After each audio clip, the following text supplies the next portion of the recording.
Oh, hello. I'm Mike, and I was looking at a wrong screen. Welcome to Nightcap with Mike. Just here with my vodka and shochu. My son, who's going to be loud and obnoxious in the background while he plays video games, I'm fairly certain, even though I told him not to. And my pistachios. So it's Amy. Hello, Amy Lester. How you doing? You want a link? I can send. You know what? I'm just going to be. I'm going to be lazy and completely unprofessional and just put the link in the chat. Or anybody who wants to pop in and say how did do. My wife is out with her friend, and Micah is asleep already. And my oldest is in Yosemite.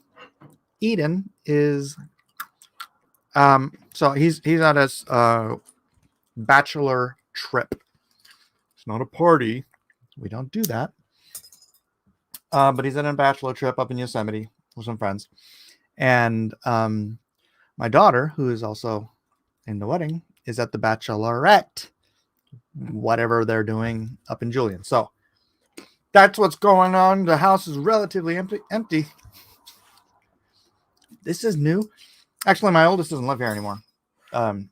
He's preparing to get married, and so he has got his own place, and his then wife will move in because we're good Christian kids and we don't do that sort of thing. They will move in together after they get married. So what happened to my fingers? Well, about 5 or 6 weeks ago, that kid over there hit my finger with a stick, and it hurt this whole time, and I never really recognized that it was broken until I noticed it's been like 5 or 6 weeks.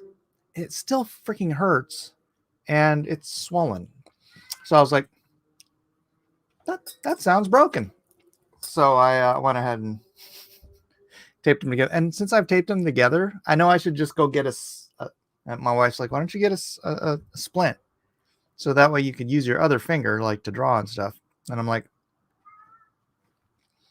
that makes sense. But I know I have one around here somewhere, because once upon a time I cut my fingertip off here and I got a splint for this finger, but I have no idea where it is. But suffice it to say, taping the fingers together, it's kept it from hurting. And actually, like when I showered and the band-aids came off, oh my gosh, it hurt again. Like doing anything, bumping it, blah, blah, blah. But taping it together, it's like really kept it from hurting. However, it limits my ability to draw. And I'm working on this NFT project right now. And I'm just having to do these like real kind of sketchy lines rather than doing, you guys know my real tight artistic stuff that I tend to do, but whatever. It's got to heal eventually, right? Mike's kid's trying to take him out one finger at a time. Yeah, the link, if you want to come in, just scroll up the chat a little bit. It's up there. And you can come in and keep me company. And that's kind of, I'll be honest, because of my fingers or my finger. If it wasn't for my finger, I'd be like head down, just drawing, listening to some other podcast or whatever. Because I'm so jazzed about this NFT collection that I just want to work on it. But this is really dragging me down. I hate to say it, but it's true. Mark Anthony says, hope it heals up soon. Thank you. Amy says, you need to be easier on your fingers. I can't. And no, I'm not fragile.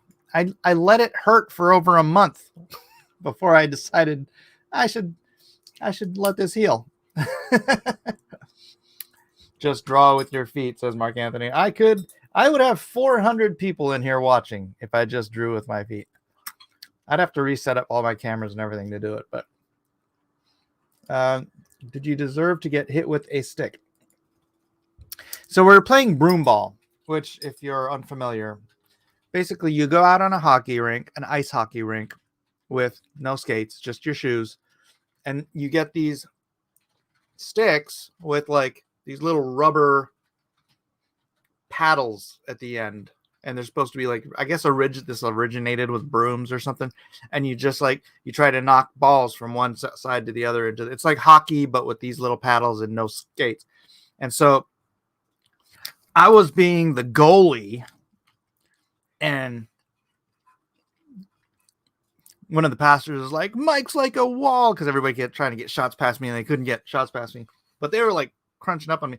So like I think Elijah or Isaac like swung to get a ball, and he was on the other team and just smashed my knuckle.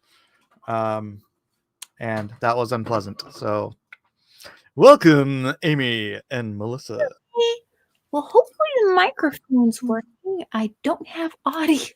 It's working just fine. Let's see here.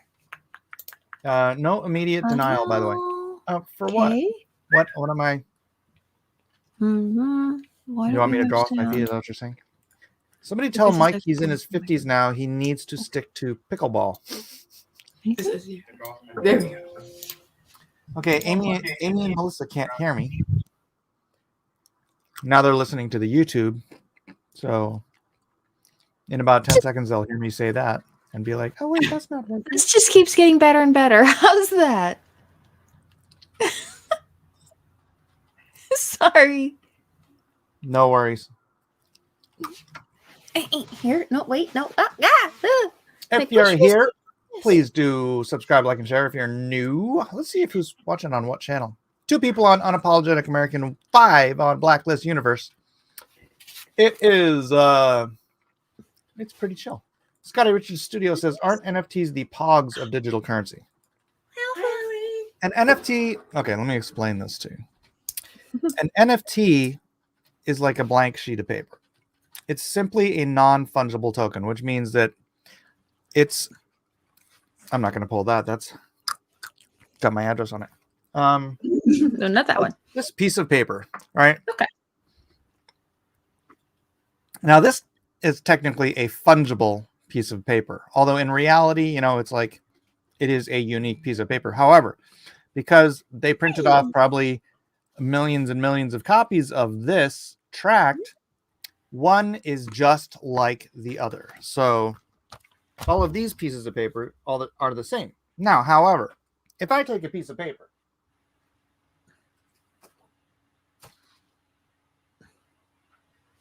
that doesn't have an address on it. Yeah. Let me find one that doesn't have an address on it. Preferably. If I take a piece of paper and I draw a piece of art on it like this, right? Mm-hmm. This becomes unique, i.e. non-fungible. Fungible means one is just like the other. So that's what fungible means. And that's why NFTs, they become like a blank piece of paper. And so as a blank piece of paper, what can I write on a blank piece of paper? I can write a receipt, right? I can write the deed to my house. I can write the pink slip to my car. I can write a contract between 2 people. I can literally do anything on a piece of paper. And when that is registered onto the blockchain, it becomes a permanent record of whatever it is you want, minted as an NFT. So NFTs aren't just the JPEGs and all of that stuff. Now, just like paper, you can put JPEGs on paper, or not JPEGs, but, well, I mean, technically you can, because you can just print them. That's true. You can put art, you can put drawings, you can put squiggly lines, you can put whatever you want on a piece of paper. Same thing with JPEGs. And some people find those to be enough value that they'll pay money for it. Now, sorry if this is a little inside baseball or little primer on what NFTs are. I know I've done this several times on my channel, but like I was saying, an NFT can be a contract. So thereby, an NFT can have the utility of the contract of however you want it to be, right? Scotty says, but they are becoming more popular or less popular is what I meant to ask. Oh, they're trust me, NFTs are coming back. They're already back. Some of them are very popular. There's one called Pudgy Penguins that launched during the bear market, and they are intellectual property related. They have little animated cartoons. They have toys. They were selling them at Comic-Con last year, like little plushy penguins. They were pudgy penguins. And so this NFT collection, because of its integrated utility in the real world, I mean, they've sold over $600 million on the market pretty much since spring, I think. I wonder if you could have an NFT that would be associated with a little plush penguin. So, like, if you made a little plush penguin and you sold it, you could say, here, you can download the NFT to go with it. Correct. That could be interesting. Yeah, and I know you can have the specific traits minted onto that NFT. All right, TJ, I'm going to bring you in here. No swearing on my channel, young man. All right. King Bob. Hi, Zach. TJ. Not recently. First of all, Happy New Year, and I Happy can New definitely Year. respect that. Happy New Year. I definitely respect that. No problem. Amen. Hi, Jeff. So hey, that's kind of the primer on NFTs and why they I wanted to ask you before you change the topic. You small NFTs, like the whole thing with NFTs. I understand Bitcoin and unregulated, whole fact of unregulated currency, and but with NFTs, it's not tangible though. It's digital, right? So I'm curious to how you think it'll last. Like it's pixels. If you break it down to its fundamental value, it's only pixels. So it's not tangible. It's a contract. How so? See, you're still thinking of NFTs as the only thing an NFT is the picture, right? I think maybe you came in late for my explanation. I did. An NFT is a blank piece of paper. Okay. So I can write a contract on a blank piece of paper. I can write a receipt. I can write the deed to a house. I can write the ownership to a car. I can write a contract between two people. I can write whatever I want on a piece of paper, right? But it's that can be that quote unquote contract. When you mint that contract onto the blockchain, it becomes a permanent record. Well, I've signed contracts like e-sign contracts. Like say you're renewing your car insurance or whatever, you just e-sign it over the phone, stuff like that. I understand that, but how are you relating that to art? Well, that's what I'm saying. The art aspect of NFTs is as ephemeral as the art aspect of pretty much anything. But I could just take a screenshot of it, and I got the same. Oh, look, you could take a screenshot of this. You could go make a photocopy of this. Right, but the originality is going. It's like you're throwing the originality out the window. Like it's not tangible. The whole point is it's not tangible. Like if I went and got a picture, like TJ, sir. Do you ever buy music? Yes. How much of it do you buy digitally? Recently, I haven't bought music in a long time, but I used to have a very strong CD tape record collection. But since things went digital, but look, listen, I was one of the first people to find out about Spotify, and I was like, "Holy crap!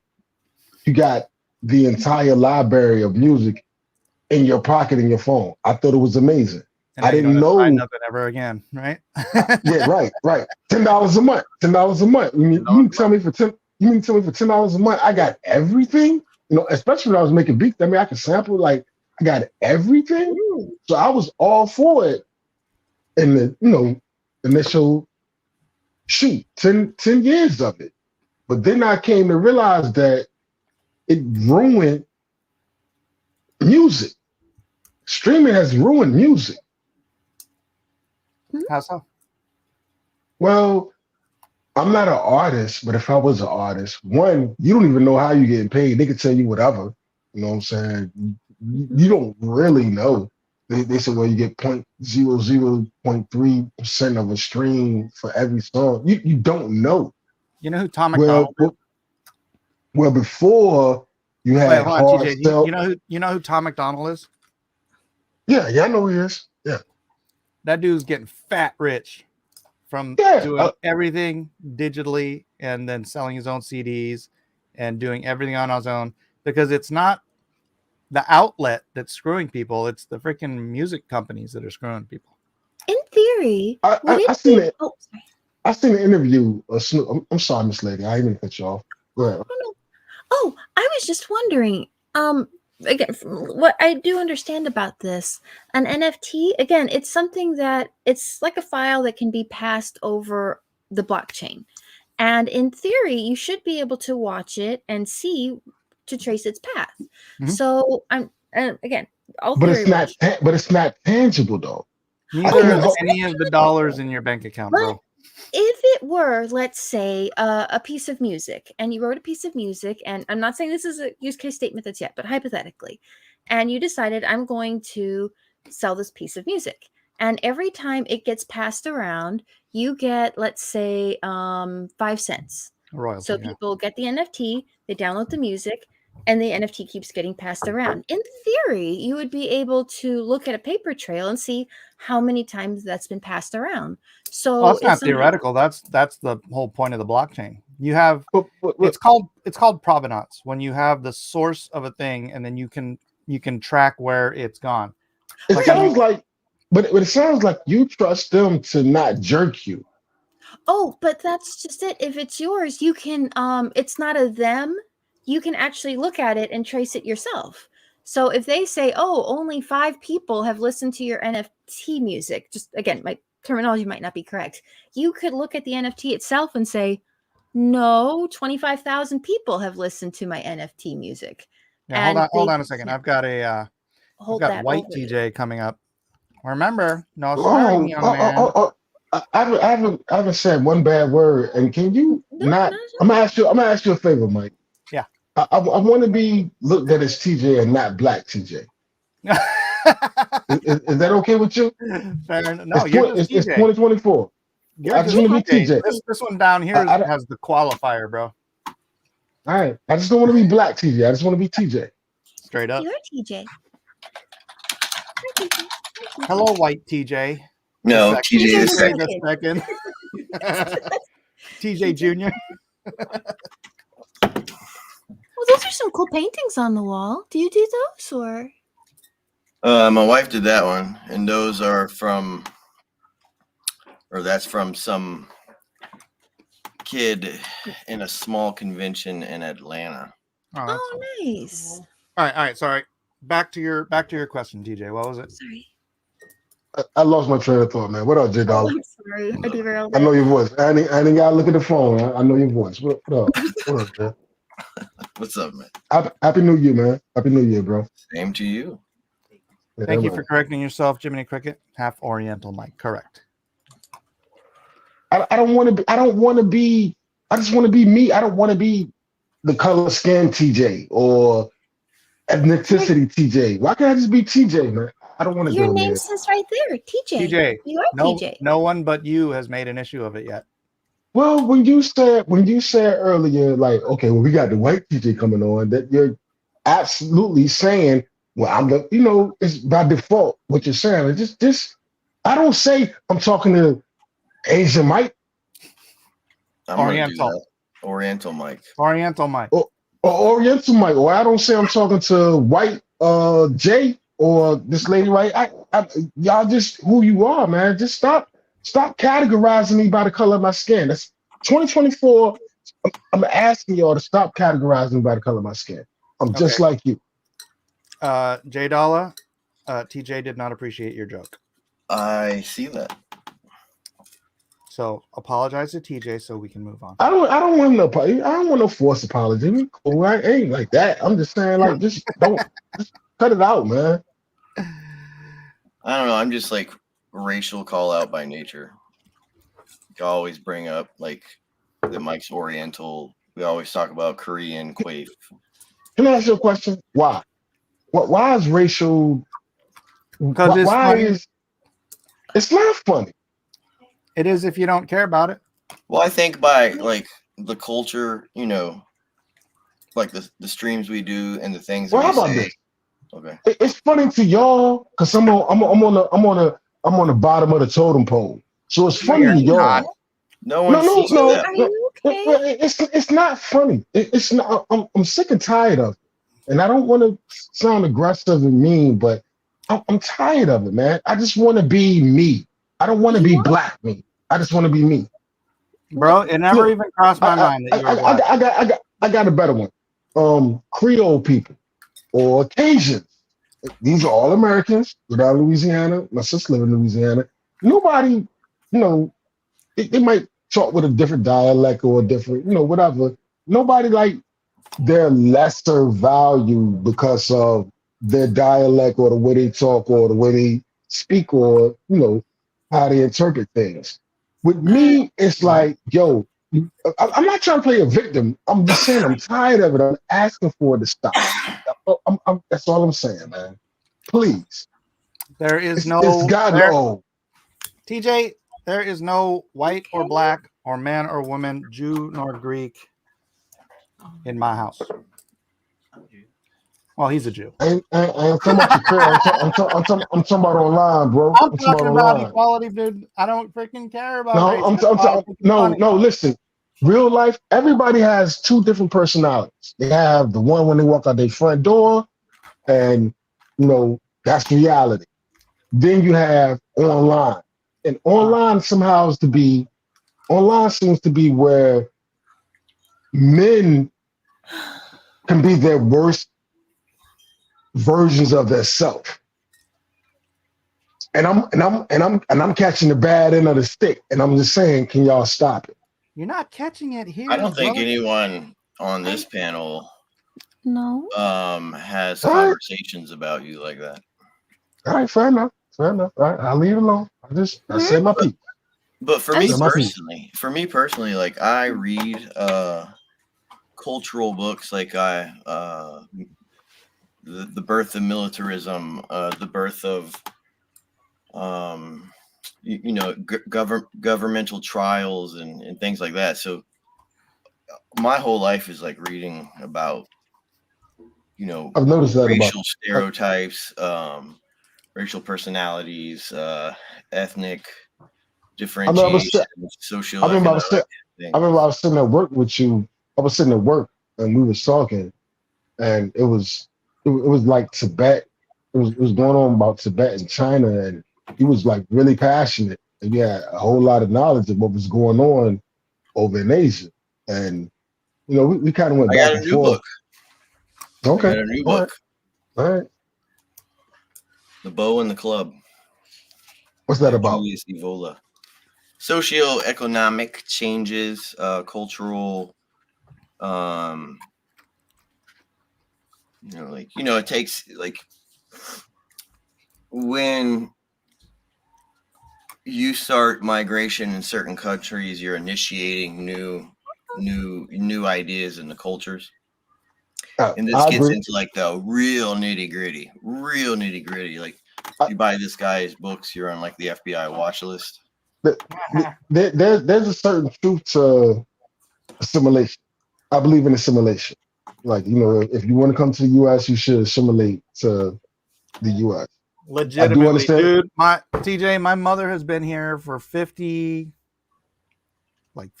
years. Dang, dude, she still has a terrible accent. She's like, people call it. I ain't talking about that. No, that's not what I'm talking about. It irritates me. Okay. It's like, freaking stop watching Japanese TV and watch. Right. There's a certain point where I feel like, of course, you want to keep your culture and where you came from. There's a thin line to draw where also you need to assimilate. If you come here, you need to assimilate. But I see what I was trying to say is I seen a video where this couple went to France. They went to Paris. And they was walking to the Eiffel Tower, and bro, it it was just a whole bunch of colored people of color, different variations, Indian, African, maybe American or whatever. And I understood what they were saying. Like, yo, is niggas taking over everything? He was in a tourist spot. Yeah, but it was like everybody. Like it was like everybody. It was like there was no. It's like if you're a New Yorker, you never go to Times Square. Okay, you know what I'm saying?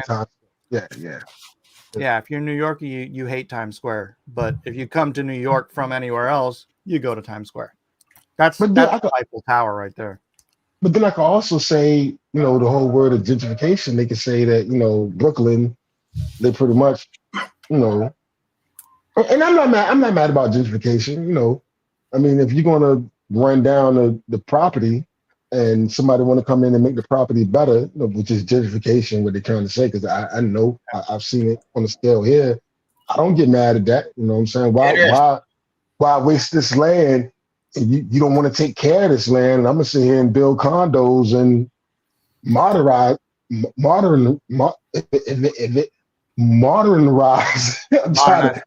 Yeah, not just that. It raises the value of your property. The property. Where you can freaking actually make out like a bandit. If you want to continue to live there, you live in a better neighborhood. If you want to go live in a worse neighborhood, you can make a grip of money selling your joint and then go. Right. So I'm very like tiptoeing on the line of I understand people saying, how it goes, man. It goes everywhere. Don't worry about it. Actually, it's called progress. Yeah. If you want to break it down in its purest form, it's called progress. What's progress? Gentrification. Gentrification is called progress. In its purest form. In its purest form, it's a capitalistic tool. It's a means to, like you can create like enclaves of neighborhoods and properties that you can just scoop up. Well, I'm gonna do you one better. Perfect example, real talk. I used to go fishing out in the projects. There's these projects out in Newport News. This like projects. They're sitting on waterfront property. Like literally. Drive out in the middle of the night and go in somebody's backyard and go fishing out in the ocean, the Atlantic. You know what I'm saying? Dan Marino, I heard Dan Marino was buying this years ago. Dan Marino and Donald Trump, and years ago. There's a button on my mouse, and if I click it, it makes me leave the room. They was buying up the property. They was buying it because it's waterfront property. Now these properties, it's waterfront property. Prime real estate. But what's sitting on this real estate was the projects. Crime. Crime written. I mean, it is what it is. I'm not gonna lie about it. You know what I'm saying? I just won't scared to go out there because I get it. You know what I'm saying? Mm-hmm. But I do understand them saying like this is prime waterfront property. Mm-hmm. Maybe we need to tear down these projects and build, progress. Yeah, like Gaza. Where did the poor go? I don't think that's a good comparison, but hey, Gaza's like San Diego, dude. A lot of the areas destroyed in Gaza were actually quite. I don't know about the Gaza thing. You kind of got me on that one. The Gaza thing is like the concrete mafia, the rebar mafia, the telecommunications mafia. They're all going to come in there and get new contracts and rebuild all that stuff. They did it in Serbia. They're doing it in Ukraine. They did it after World War I and World War II. Like the destructions of, and if you gotta remember, like Gaza, what is it? Less than 100 square miles, 50 square miles.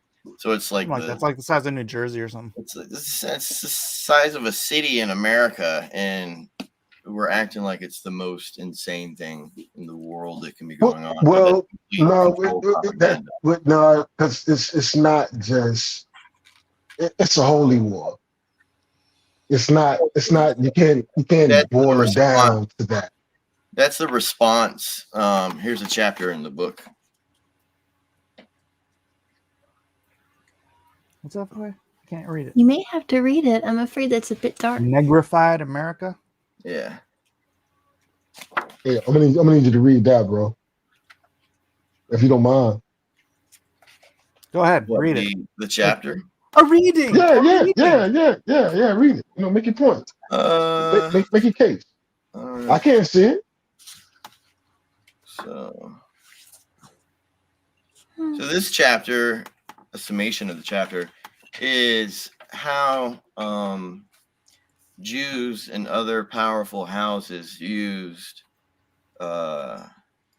black music to inculcate white people into different socioeconomic norms that they normally wouldn't have ever done otherwise, unless it wasn't for like read it. Enough with the disclaimer, because the disclaimer is awful. Just go ahead and read it. Not long ago, the newspapers announced that according to some of the calculations, half the populations of Manhattan will be black by the 1970s, and in the 5 boroughs that make up the entire city of New York, 28% of the inhabitants will be of the colored race. Developments in the same directions have been registered in other cities and areas of the United States. We are witnessing a nigrification, the mongrelization, and the decline of the white race in the face of a faster breeding inferior races. Remember, this book was written in the 60s by... Yeah, I was going to say, was that written by Margaret Sanger or what? No, this book was written... I'm sorry, I cussed, Mike. It made me slap by that. I said, what the F what are you reading? I told you this book gets you put on the FBI list. Yeah. So Julius Evola lived in the 60s. Why are you reading that? Because I like to know. Okay, read it again. No, read it again. Read it again. I want you to read it again and read it out loud. Read it again. That like legit sounds like Margaret Sanger. Yeah, well, it's on the same level. They were trained by the same people, I think. Yeah. Read it again. Read it again. I feel like I might not have a lot to add to this conversation. Should I excuse myself? It's up to you, Amy. No. If you want to pop in later when we're No. Stay here for the uncomfortableness. Yeah, why do you think I'm reading this chapter, I guess? Yes. Stay here for the uncomfortable. Don't run. Stay here for the uncomfortableness. It makes you a better person. Most comfortable, girls. I'll go ahead and step out for a bit. But I don't know if you want to read some of the Bible or something like that. I have the Bible and everything. I have a great book to read of the Bible. King James. No, read that again. What are you reading, Jay? Read that. You're actually reading this? Read that again. Read that. The Body and Society, Men and Women, and the Sexual Renunciation in Early Christianity. This is a very, very good book. That's interesting. Bye, Amy. Bye. You all have a great night. I'll be right back. I want to do a clapping circle sometime. That'll be awesome. Night. Do you follow Thomas Sowell? I absolutely adore Thomas Sowell. He's one of my favorite people on planet Earth. Do you, TJ? I don't follow him, but I'm very well. I know about his teachings, or his philosophy. I'm fully, and I agree with it. I agree with him 100%. Here's another good book, The Sage of Science by Andrew Brown. Did you get all those at the library? Why are they all wrapped in plastic? I'm trying to figure out what is he reading? You realize you're putting that in your head, right? No, so that's it's all right to understand how other people think. Yeah, so this was a guy who wrote in the 60s, and it's views that he saw, and he was trained by high-ranking Jesuit royals, Masonic bankers, or not Masonic bankers, but Templar bankers and things like that. So he grew up around, and he influenced a lot of the Swissy, the Germans, a lot of the Polish people, the ideas and the expansionism. Okay, let me ask you a question. With all of this knowledge that you're taking in from diverse places, you're just trying to see what other people think, and you're adding it all up to come up with your own. Yeah, this book is insane. Right. You're taking all this information in to form your own opinion, right? You're getting everybody else's views to form your own opinion. What's your opinion about what? Everything you read, you got to formulate. You got to have your own mind frame. What do you think after taking in all this knowledge from different sources? What do you think about what though? Like, what are you asking me? What do I think? I mean, well, yeah, be specific. That's a very okay. broad. The course of society, where society is headed. Society? Yeah, where society is headed. I'll tell you what. Influenced. I'll tell you something that's probably a statistical. Hold on, Mike. I want to hear what he got to say. Yeah, but I'm just going to say that blacks would be 20% of the population right now if it wasn't for Margaret Sanger. So it's legit, dude. They would be 1/5 of the freaking population. So we are in a geopolitical era where powerhouses used unfettered immigration to help change laws in countries and set up new angles of robbing countries of their resources, currency, and their resources and everything. So, like, usually, so after the last time, one of the last big times this happened was when all the Swissies and the Austria-Hungary leftovers and the Germans, when they teamed up with the Brussels and the London people, and they got rid of the French monarchy and turned it into a republic. This was the last time we've experienced something so inundating. And so after that, as one example of many times they've done this, the whole institution of France completely changed. So there were, even though you still had you believe that America is fundamentally on the brink of changing from what? No, I don't. No. So after those processes happened in previous times, there's always new institutions of power that are placed into those positions. So we are at one of those areas in America. It's about to shift. It's about to be a shift. It's going to be a shift. No, so in America, we have to witness places like China, Taiwan. You're doing a lot of dancing. Do you think America is on the verge of a shift? No. You're not letting me finish what I'm trying to say. So you're doing a lot of dancing. So we're at another point. Dude, that's how J Dollar talks. If you freaking know this. We gotta have some context behind it. Like, so this is the way. Just give him a minute. So what you're going to see happen is Ukraine's going to be a different shape. Poland's going to be a different shape. Hungary's going to be a different shape. And then you're going to see, like. You're going to see Bitcoin pop off when it reaches this freaking. Yeah, you're going to see. Yeah, I mean, there. Look at that. Nothing's never stayed the same. Nothing throughout the history of time. Nothing has ever stayed the same. Everything is constantly changing. That's just time. Things are constantly evolving, digressing, progressing, whatever. Yeah, so I'm asking you, where do you see America being headed?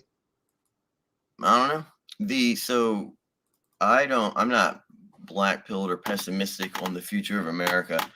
I think we're just having to bear witness and have to deal with the propaganda of what that dissuades Americans from. And where do you see it going? Come on, man, you like really dancing. Well, just say the shit. Excuse me, I didn't mean to cuss. I apologize. I don't know where we're going. Hold on, TJ. Where do you think Jay is going? I think he don't want to say. I don't want to put words in his mouth. This is speculation. What do you speculate that Jay's trying? Maybe I can see where you're going. I think Jay is trying to say that America is going to. We're heading down a road, which as a matter of fact, I agree with him. Where the minority and the majority is going to shift, and maybe capitalism and socialism is going to shift. God, I hope not. And he's saying that I see this happening, and I don't think this is good for the country. I agree with him. I just want to hear him say it. I don't think anything bad is going to happen in America, personally. Oh, I think that's wrong. But here's the thing. We're in a place right now where they're like 3 years into a socialist administration.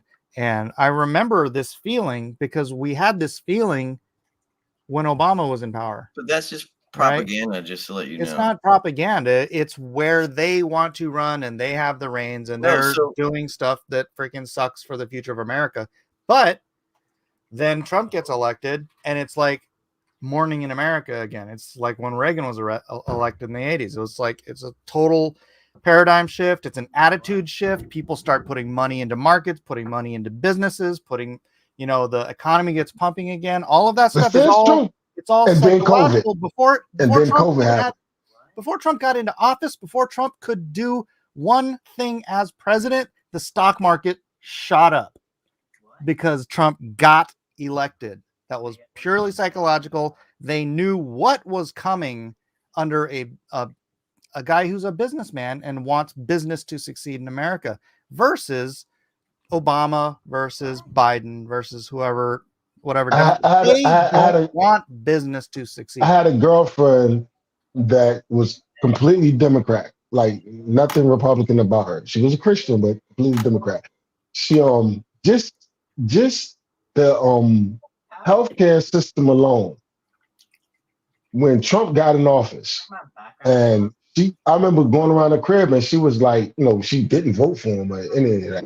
And she was like, I'm saving so much money. It was weird. You know what I'm saying? Like, for real, she was like, the economy was booming.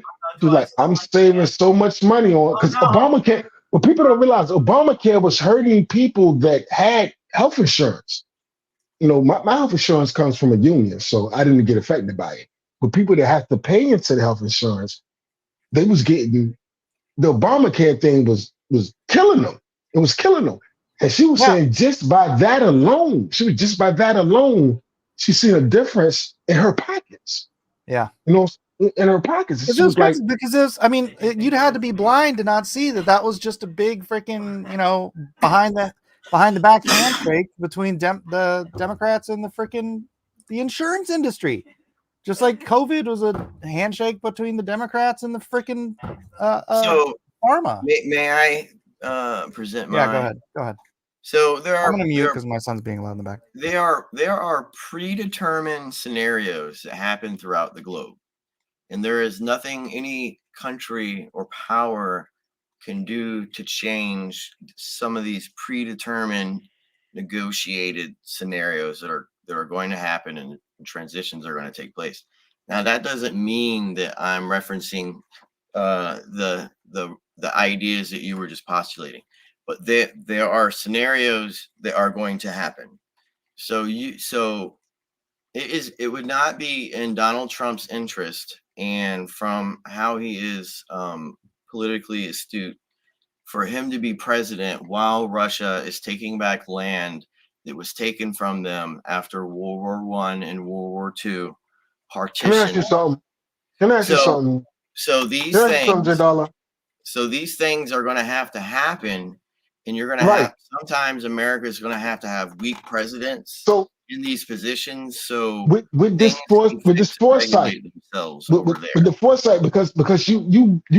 your attitude is the way you talk and the way you handle yourself is like foresight. You're like, okay, this is what's going to happen. You don't deal in now. You're talking about foresight. I see what's going to happen. I'm going to say this to you.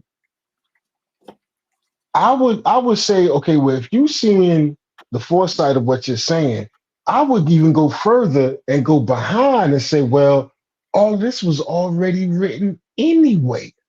Yeah, because it seems like you're saying it's doomed to fail. No matter how you look at it, it's doomed to fail. I'm reading all of these books. I'm getting all of this knowledge. History repeats itself. It's doing. Hold on. I'm not black pill. It's doing the fail.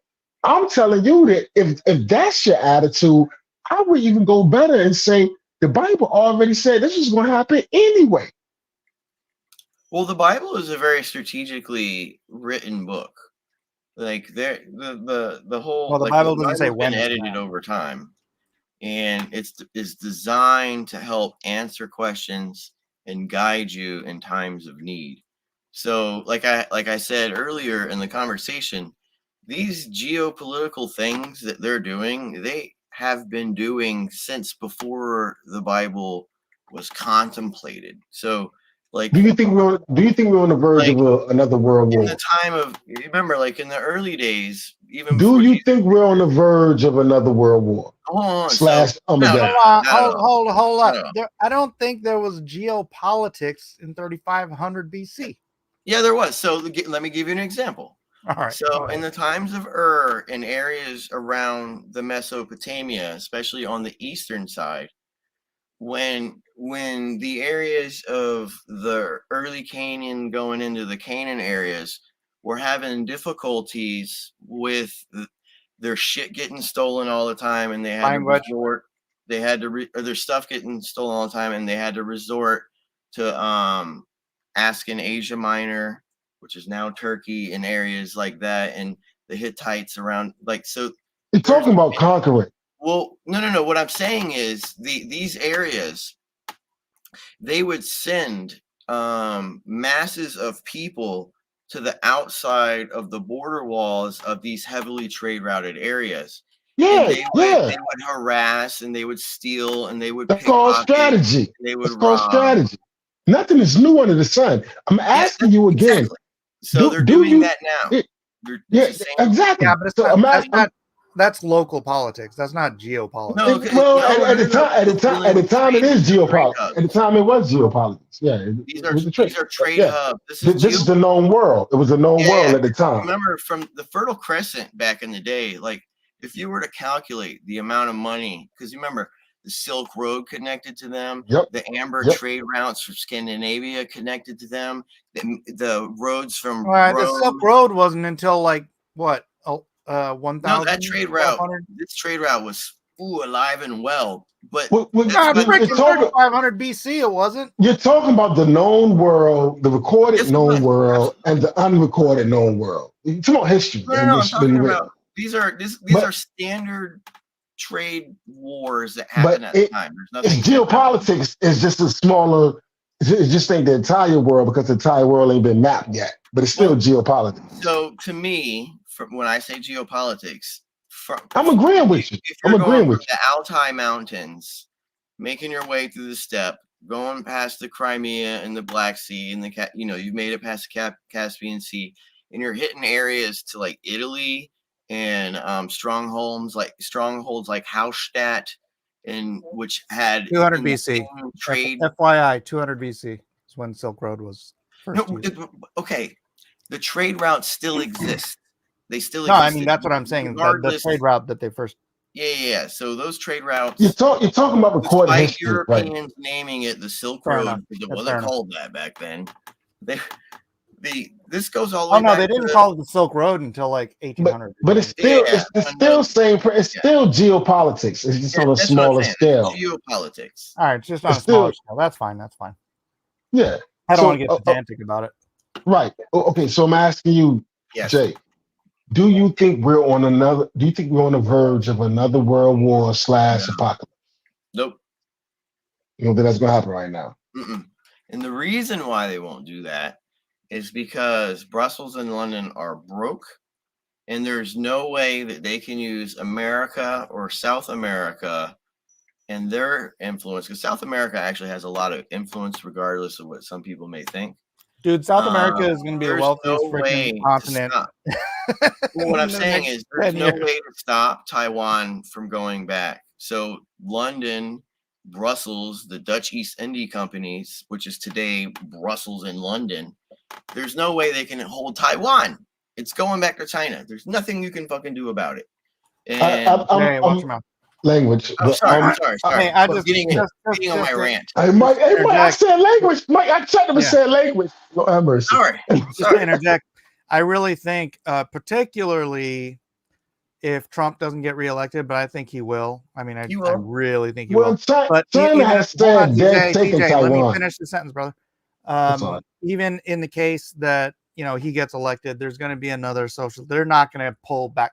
The left is not going to pull back. They're just going to have more and more socialist, communist people running for president over the decade. No, eventually, China has made it very clear that they're taking Taiwan back. Okay, that's not Taiwan. That's Taiwan. Tibet. I meant Tibet. Not even Taiwan. Tibet. Hold on. Let me finish my point, or I'm going to mute you. So the point is that there's going to this malaise, this depression that people on the right, people who build businesses and see them destroyed by democratic policies, and see all their freaking 50% of their income taken by democratic governments. As South America grows more based, as we see more El Salvadors, more Argentinas, more Brazils, as more of these people start electing conservative, right-wing, libertarian people, you're going to see an exodus of money from America, from North America to South America, like you haven't seen in 100 years, money transferring that way. Argentina 100 years ago was the wealthiest country in the Western Hemisphere. 1920s Argentina was the wealthiest country in the Western Hemisphere until socialism took it over and it destroyed its economy. Right. But now you've got Milei, an anarchist, libertarian capitalist running that place. If he maintains power down there, Argentina is going to be like a freaking monster economically. I have friends. I have friends that buy currency. They go to the mall, MacArthur Center, where they have a money exchange thing where you can go and buy you can take US dollars and buy other currency. And people are placing bets. And it's pretty much like betting. And they're buying like Iraqi dollars, or I don't know what Iraqi dollars called, but Iraqi dollars, whatever, saying that, eventually when it bounced back, this $1 I put in, it'll be $100. So they'll go and put, money in. It's basically like gambling, right? Do you think that these impoverished nations that there's caravan, especially to South America, when you're watching them coming through in caravans of thousands, tens of thousands, you think they're gonna bounce back?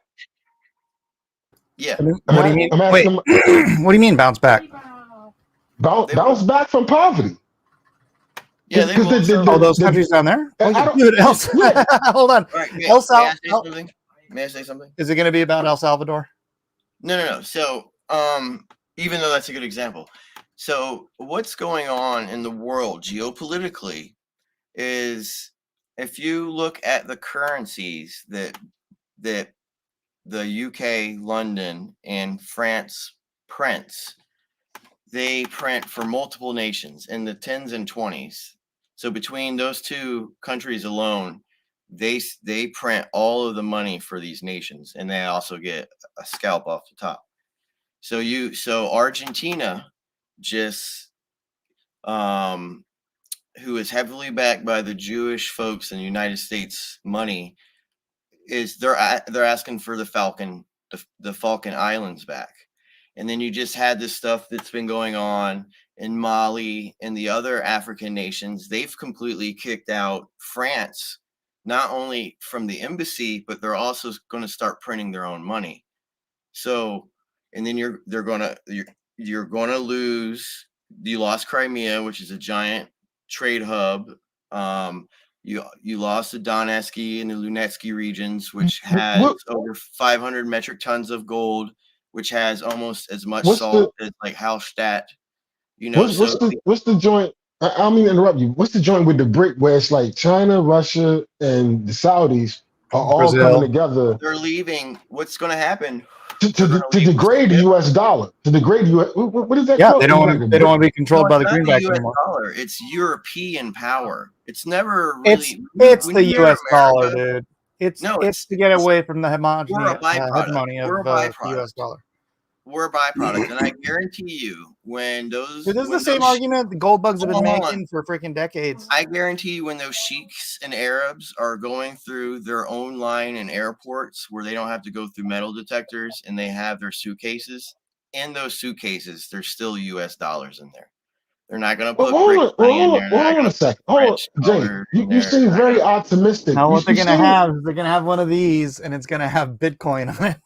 It seems like you double talk because on one hand you're saying this, throughout history you can see where it's doom and gloom. But if you see what's going on right now, and the thing I was saying about the BRIC, when you have these powerful nations that are all coming together to basically devalue the U.S. dollar, and do you see what's going? To see what's going on in our economy, the U.S. dollar is, bro. No, hold on. A Big Mac is $12 now. Yeah, the idea this becomes an economic battle, but the point of them doing that is not to devalue the dollar; it's to get out from under the boot heel of the dollar.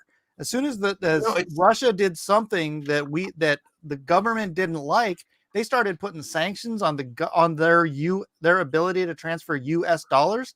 A rupee is worth more than a penny. So it's not about the U.S. dollar. It's really not. It has nothing to do with that.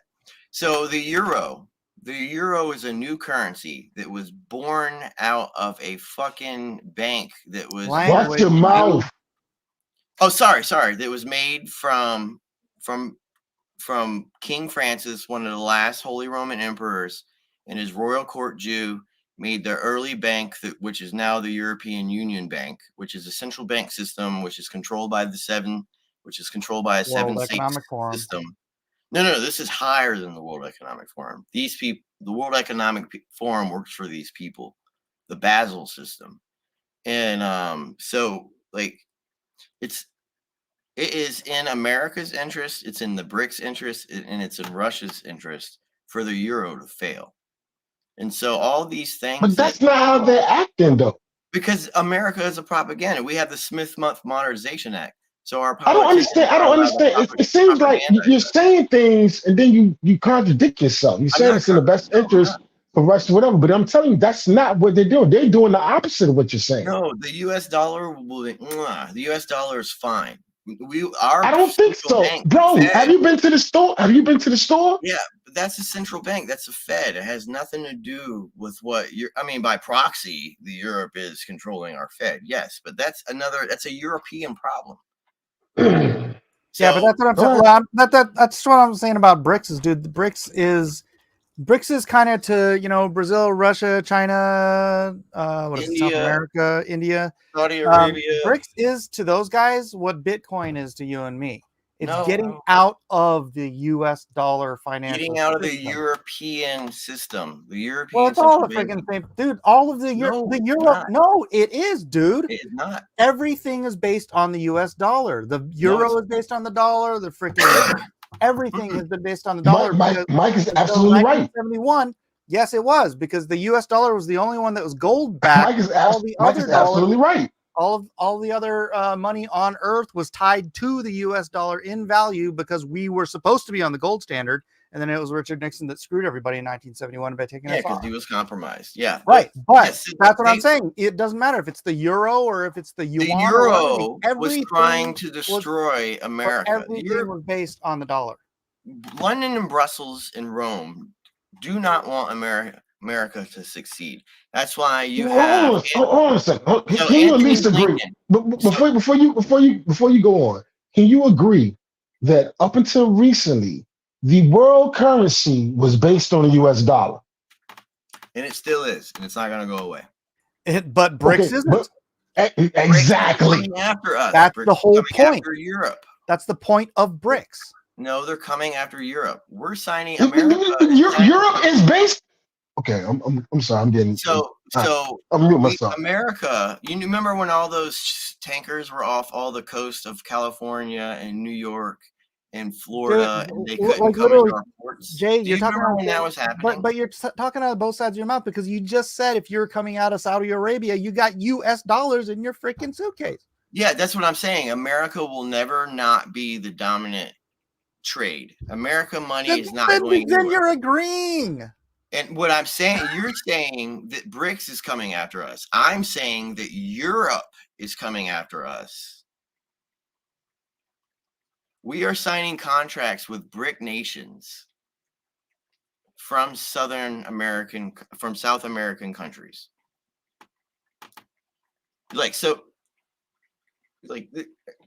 They are not. America's dollar isn't going to go anywhere. The European euro currency is a very new currency. It's not even 50 years old. And the average life of a currency doesn't even last 100 years on average. Are you listening to yourself? America will not have that problem. Russia will not have that problem. Are you listening to what you're saying? I feel like the euro's been trying to reach parity ever since it was created, and it's finally Europe will have that problem. So what needs to happen? I remember going to Italy before the euro was created, dude. It was crazy.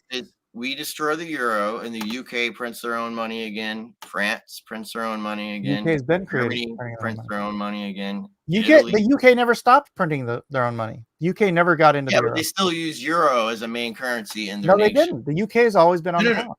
What I'm saying is they still use currency. You can go to the UK and use the euro like you can use the and you know what all those values are based against? The dollar. Well, that's because the market does it. You can go to other charts and base it off the Mike, he's acting like he doesn't understand it. He understands it. It's like he's acting like he don't understand it while he's saying he understands it. It's weird. I am speaking plain English. Okay. Are you high, Jay? What does that have to do with anything? What I'm saying, like, there's no ambiguity. It has nothing to do with anything. What are you talking about? My point is different than y'all's point. You're saying the BRICS and everything is coming after American money. I am saying BRICS is coming after European money. And the European money is based on what? Their goods, their services. Jesus, don't forgive me. Okay. Against the dollar. No, bro, not everything is backed by the United States. Yes, it is. Dude, I remember when they spent the good part of 30 years trying to reach parity with the dollar, dude. It's the main source of trade in nations like Saudi Arabia until now. He's saying it again. He's saying it again. He just did it again. We've got a voice from England. Ben says, English guy here, we have a pound here. If you pay with a euro coin, you get a headbutt or a free beer because of being a drunk. Yeah. Good point, Ben. I'm not arguing against the only point I'm arguing. Jay Dollar, you just said they're not coming after the American dollar, they're coming after the European dollar. But then you're saying that, the European dollar is based on the American dollar. Well, it's based on the American dollar, but there's not coming. Okay, I don't understand. You're out of your mind, Mike. Bring up your charts again. I'm gonna be quiet. And do German versus Yuan.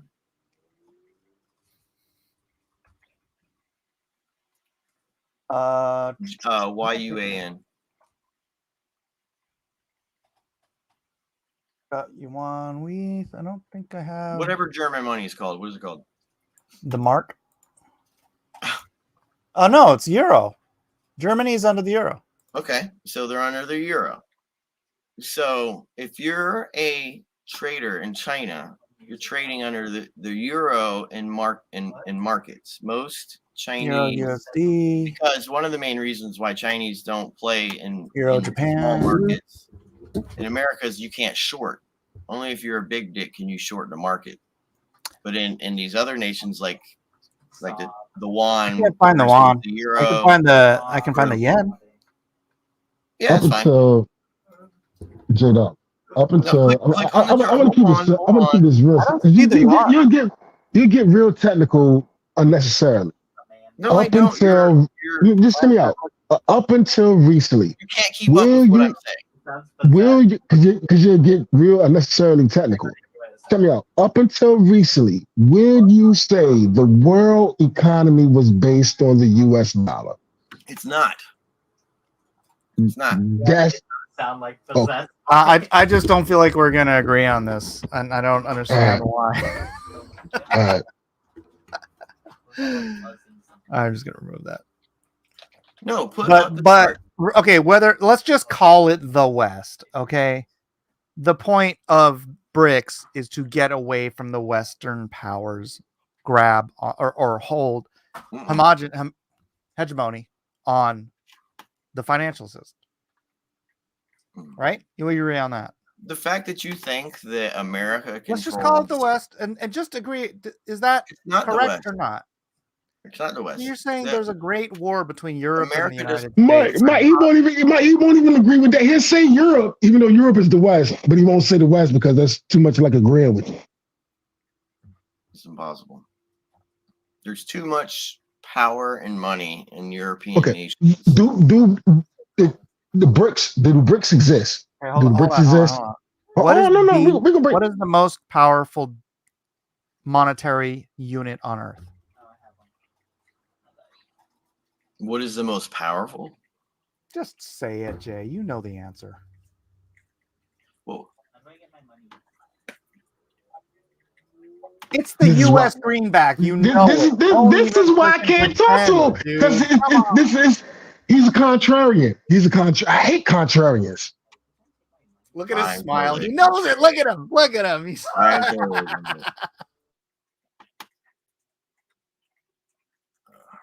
Rhaegar makes a great point. It is belief. Belief in the US dollar. That's why you get those people from Saudi Arabia lugging around millions of dollars in cash. That's why you get Barack Obama sending $6 billion in US cash to Iran, right? It's US cash is the freaking 600-pound gorilla in the room when it's economics. Now, that being said, do you agree, Jay, that BRICS exist and they're trying to undermine, let's say like Mike said it, the Western control of the monetary influence of the world? And my answer is, I think they're trying to destroy future contracts for Europe. So, which is Western. No. Oh, yes. Well, literally, they're going to sign different contracts. Considered the West. They're going to sign different contracts with us. Okay, Jay, is it the Jews? In most of these decisions, I don't think so. I think that they're more sure. The Jews. Based. All right, so who are the people at the top of the Hydra? Royals.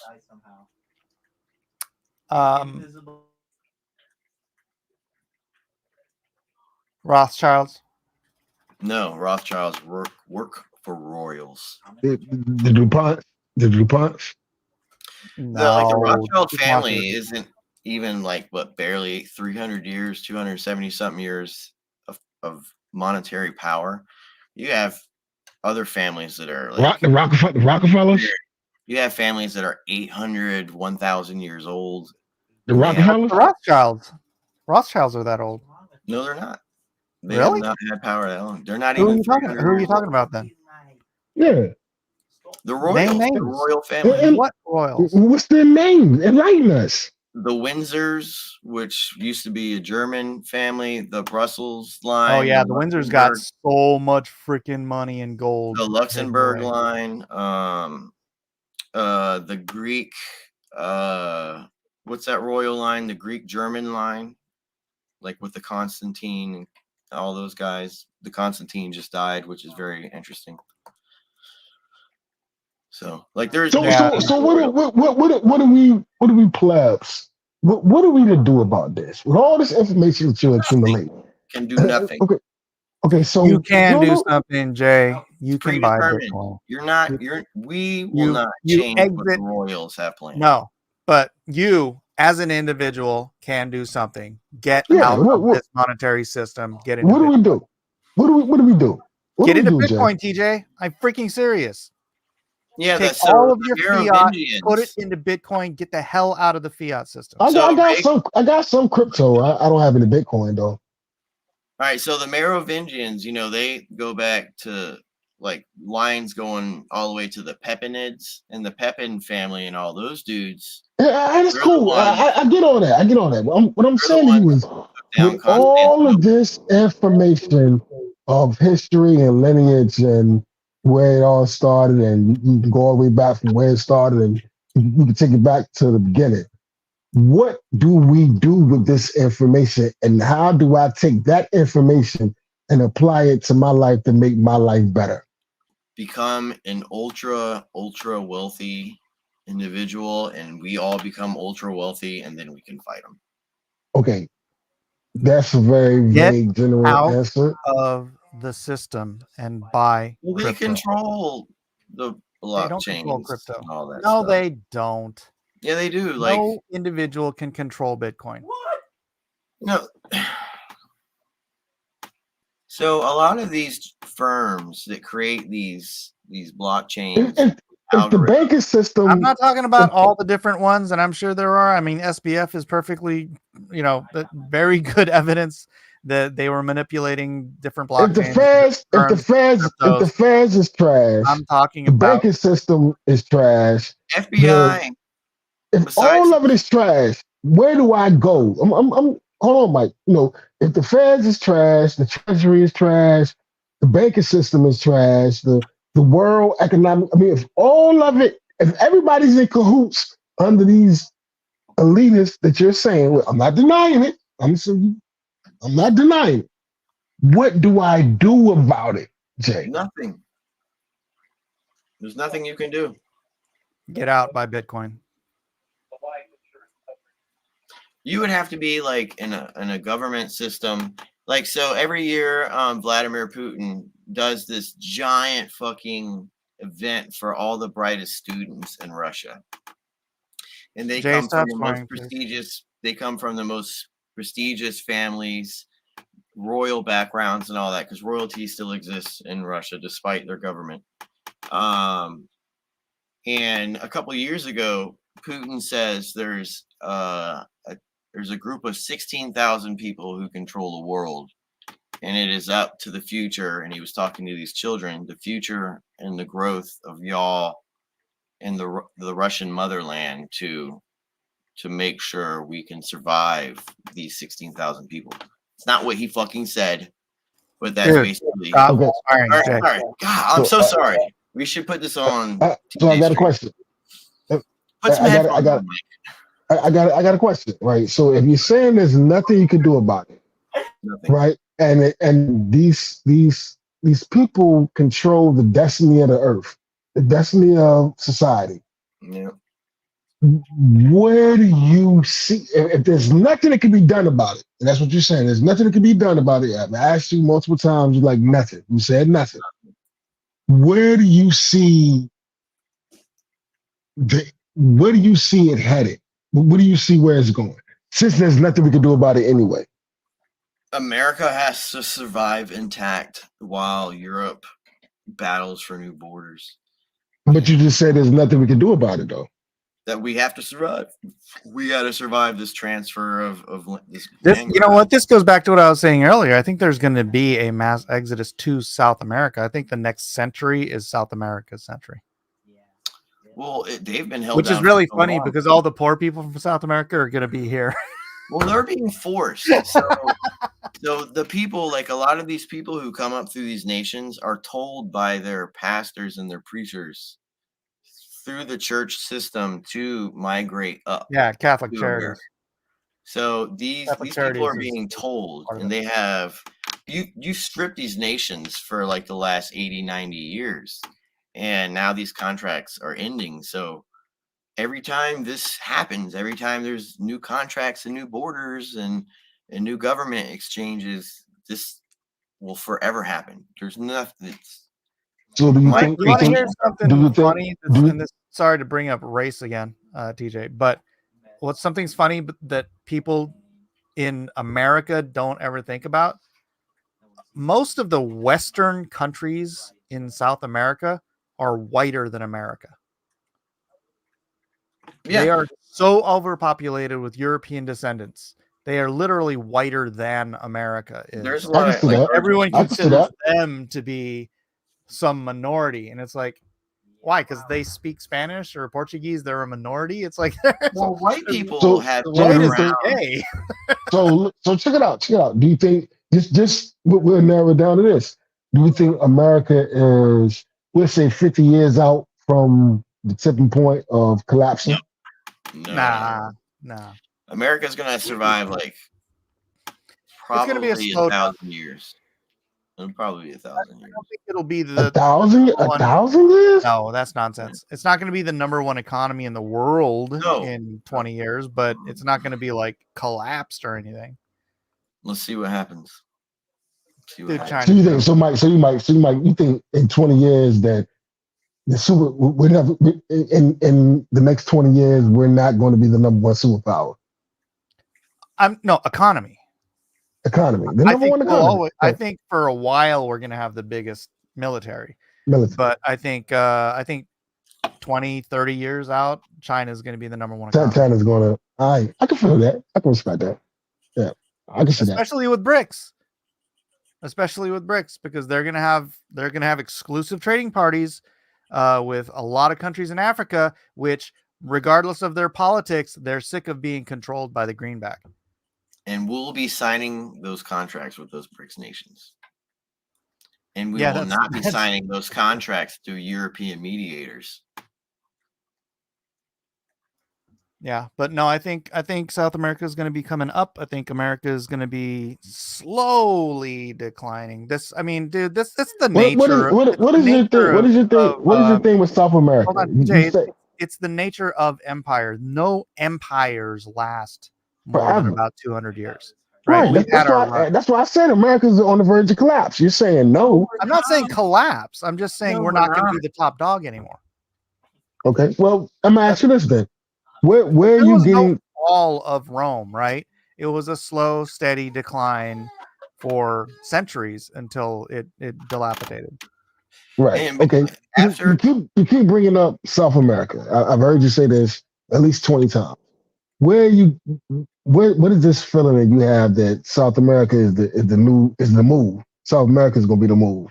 Because of the resources, bro. Because South America has done the socialist experiment for 100 years, right? We haven't yet. And so I feel like that's why socialism keeps picking up all these young, stupid kids in college and whatnot. And they keep getting, eventually it's always the young college kids that do the revolutions that turn a country into a socialist country. It's right. Pol Pot, freaking Cuba. It doesn't matter what it is. It's always the young, stupid college kids who have been indoctrinated into this. And that's what we've been doing for the last 70 years in this country. I can feel that. Okay, that's true. May I say something? That is true. Okay, but let me finish my point real quick. All right. South America has already done this since the 1920s. So they've already played this experiment out, and we're getting to the tipping point where they realize this freaking crap doesn't work. We've become a breadbasket not a breadbasket. We've become a freaking economic basket case in the last 100 years, where we were the economic superpower of the West. Now they have the manpower, they have the brain power, they don't have the military. They have the real estate, they have everything to become the. But they don't have the military. They don't have the guns. They do. They absolutely do. Yeah, and they don't have the muscle. That doesn't take that long to develop. So honestly. South America and Africa. Trust me, we will sell as much military to Argentina as they are willing to buy. So South America and Africa are going through geopolitical economic changes, and they are taking over their nations. And since the they don't have the muscle though. Hold on. And since the 1700s going up to now, more and more of these nations that are in these regions are taking control, and the British, the Dutch, France, Paris, all those areas are being removed from the picture. And so like you got parts of Venezuela taking parts of Guyana, which is basically controlled by the French. You have the French leaving Niger. You have the French leaving Mali. You have the Bermudas. Their currency is no longer British currency. They renounced the Queen. All of these things are happening. Is like, so you remember what, like, I'm going to bring back all of those boats that were off of the coasts of our nation after Donald Trump and that whole election shenanigans. One of the biggest things that was hidden in all of that, and the reason why all of those boats were locked up and basically turned off the coast of the United States, is because all the contracts are nullified. And then when you started seeing the ships come into the ports again, that means the contracts were renegotiated and they're allowed to distribute their goods and services into the ports of the United States. When those contracts are made, they're made in 99-year intervals. So these nations that are signing these contracts with Florida and New York, New Jersey, and the fucking California, and the freaking California coast and all of those areas, they're not going to sign 99-year contracts that guaranteed exchanges of goods. And that's my job. You do know that's my job. Money. The United States is not going to fail. It's not going to fall apart. That's not what happened. That's my job. That's my actual job that you're talking about. When they were sitting off the West Coast, I'm longshoreman, ILA, International Longshoreman Association. That's my job. It's not what you just said, but I'm gonna let you have it though. Go ahead. It was COVID. Exactly. Exactly. It was not what you said it is, but okay. Sure. Yeah, COVID wasn't a thing. No, sure, that's why they kept all those boats off of them. Sure. The United States isn't failing in 20 years. It's not failing in 30 years. We're good to go. Our money is going to stick around. I'm not saying it's failing. I'm saying we're on a slow decline. What the heck? But it's going to go up. Like, there's ebbs and flows of all markets. Yeah, but I don't see South America or South Africa getting the muscle. I understand what you're saying as far as, finding their own independence, falling from under the boot of the British Empire or France or whatever. I don't see them having the muscle and muscle is everything. We don't have, our GDP is trash. We don't make anything. I don't think muscle is everything because their northern neighbors are American as long as they maintain. I mean, it's the same thing with Japan. Japan's economy is freaking fine, right? They're probably the most advanced culture on the planet right now, and it's because they use us as their muscle. So if Argentina says, they start this big economic boom, El Salvador, Uruguay, Brazil, they all start these economic booms, and they're like, well, hey, USA, we'll be trading partners with you and we'll be your allies. Then the USA is obligated to be their muscle for them. I don't know. The emperor stepped down. His son took over. His sister renounced all of her princess titles. She became one of the high priestesses. Who? What channel? Or the what? Japanese emperor. And then she married one of the largest Jesuit college port mafia families in Japan.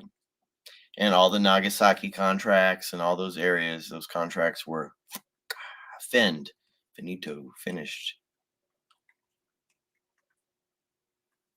When did the emperor step down? A few years ago, and his son took over, and then the daughter married the Jesuit. Oh, well, that's just a transition to the next emperor. That's how it works. And Jay, I don't want to diss you. I don't want to be disrespectful, but nobody cares. When you marry this is our conversation. No, I'm not saying nobody cares as far as the conversation. I'm saying world-wise. Everything you just said about the Japanese transition of power, nobody cared. Yes, they did. Absolutely. The Japanese did. Absolutely. Yeah. Bro, you gotta stop that. You're out of your mind. Okay. I didn't hear one word about it. It didn't rock the economy. Nothing changed. The stocks didn't shift. That was a Japanese problem or a Japanese transition. That was a Japanese issue. It didn't rock the world. And the emperor stepped down. Holy crap! The CNN at the bottom of the line. The time ticker. Japanese emperor just stepped down, and none of that happened. Nobody cared. And the queen of Denmark or whatever, she just stepped down, and the son is going to nobody cared about that neither. And watch when and the Queen of England just died, and Charles is the king now. Hold on, watch when King Charles steps down, and then William takes over. There's going to be please. Charles is an idiot. We've been begging. There's changes of. You're seeing the changes of power happen before your eyes. Yeah, but change of power doesn't necessitate change of policy. It means a lot. It means a lot. Yeah, and that's kind of the problem with America is that, we have we are so inconsistent because we have the change or the possibility of change every 4 years that's why like a lot of these countries. Well, watch it, Mike. You sound like you're asking for a monarchy. No, I'm just saying that, dude, if you're North Korea or Iran or Russia, for that sake, and you want to make a deal, these guys have political leaders that are in charge for 20, 30, 40 years. Yeah, exactly. As I said, be careful because we flip a coin every 4 years. 8 years. Well, basically 8 years. We'll say 8 years. I say 8 years. 8 years is good. It's every 4. No, we flip a coin every 4 years. It's either heads or tails. It's either Republican or Democrat. Well, how many times? Well, hold on a second. How many times have a president didn't get back-to-back terms? Enough times that if you flip a coin, it's Republican or Democrat. And if it lands on the other one, your foreign policy just completely changed and all of your partnerships just completely went, what the hell are we doing? That's not really true. Yeah, but I don't want to, what you were saying, we put up North Korea, and I don't want a dictatorship, bro. I don't want. I'm not talking about I don't want it either, but that's what I'm saying is friggin', I mean, do you think which Kim Jong are we on? So after they killed Kennedy, the military and after the CIA killed Kennedy. No, they didn't. Yeah, they did. So, what are you talking about? They did. Yeah, they did. They absolutely killed his brother. They did. No, they didn't. Yes, they did. Do you not know this story? All right, I'm going to tell Jay this story. You can put a pin in your what you're saying. So Robert Kennedy Jr. has been out there and telling the story about what happened to his dad, because everybody in the on the planet thought Sirhan Sirhan killed Robert Kennedy Jr.'s dad, right? No. So Robert Kennedy Jr.'s lawyer, who put Sirhan Sirhan in jail, calls RFK Jr. up and he says, you have to look at your dad's autopsy. And RFK Jr. is like, why? What's the big deal? Sirhan's in jail, blah, blah, blah. I don't want to look at it. He's like, if you want to know the truth, what happened to your dad, look at his autopsy. All right. Robert Kennedy Jr. looks at his dad's autopsy. He sees where he was shot, and he realizes Sirhan could not have killed him. What? The only person that could have killed him was the CIA operative to his side. Because what happened was they got the alert that that there was a threat. So they pulled Robert Kennedy off of the stage. They took him down this corridor. The CIA walked him into a room where Sirhan was. Sirhan took 2 shots. Those went into the wall behind Kennedy. He got tackled. He fired the other 4 shots in his 6-cylinder revolver. Those 4 shots are all accounted for. None of them went into Robert Kennedy. Robert Kennedy's autopsy shows he got shot twice in the back and once in the back of the head from close range. Who was walking him down there? The CIA.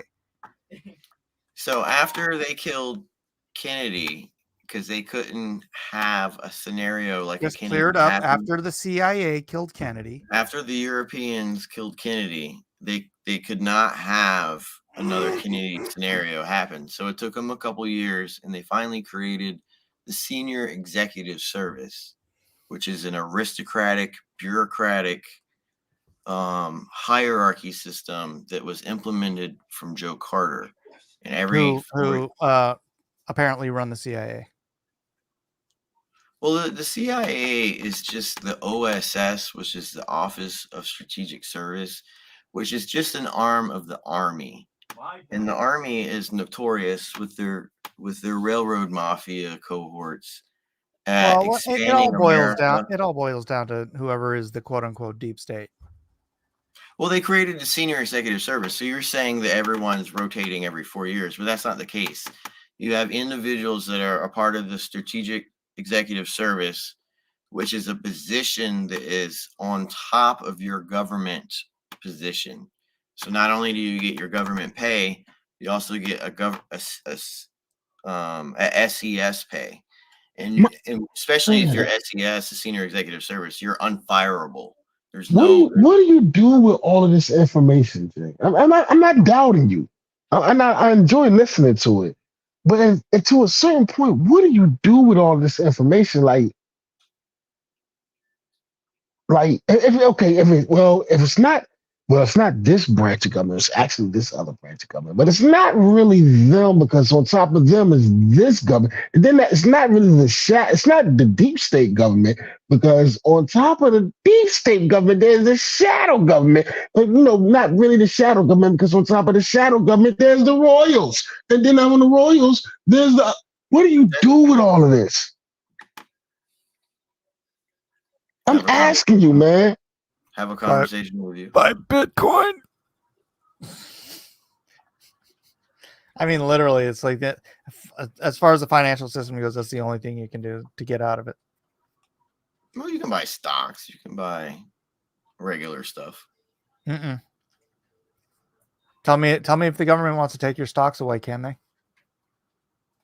Yeah. Can they take your Bitcoin away? Yep. How? You have to give up your Bitcoin for them to take it away. Or you just go to jail until you serve your sentence. There you go. There's a guy in Germany.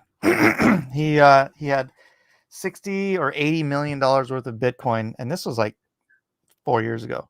And the German police arrested him, and they said, "Give up the Bitcoin," and he just smiled and said, "Up your nose with the rubber hose." They could not take his Bitcoin. Whenever he gets out of jail, that $80 million is going to be worth trillions. Yep. Well, the FBI has one of the largest wallets aside from the big giant. Dude, did you see somebody just sent $1.18 million to Satoshi's wallet? That doesn't mean anything. Well, either some idiot decided to... Either it's Satoshi or someone just decided to burn $1.18 million worth of Bitcoin. So was it 1.1? Forgive my ignorance. Who is Satoshi? 1.18 million. He's the anonymous creator of the Bitcoin white paper. He's the algorithm name that they used when the institutions made Bitcoin. He's got 1 million Bitcoin. He's probably not a person. I think he is. I think he's Sergei Nazarov, personally. No, he's the cryptological centers out of Georgia and Texas. Yeah, but he's a person who was actually talking to the group to gather the cypherpunks together in order to program Bitcoin. He's not an algorithm. He was a person giving suggestions and directions. It was and then he clearly noped out on the project. It was a teamwork effort because when all those patents became open in the early 90s, like no one's gonna know what's on like the Nokia patent. I mean, you can maybe, if you're that autistic, you could do that, but it takes a team to create Bitcoin. There's no way. No, that's true. Yeah, he just wrote the white paper. It was the team of cypherpunks that he gathered to create Bitcoin that created Bitcoin. They were the programmers that did it. And it was a government. It wasn't Satoshi. Satoshi didn't just make Bitcoin by himself. It was all those cypherpunks. But once he was done with his part of the when he thought he got to a place where he could no longer do anything of benefit, that's when he quote unquote noped out.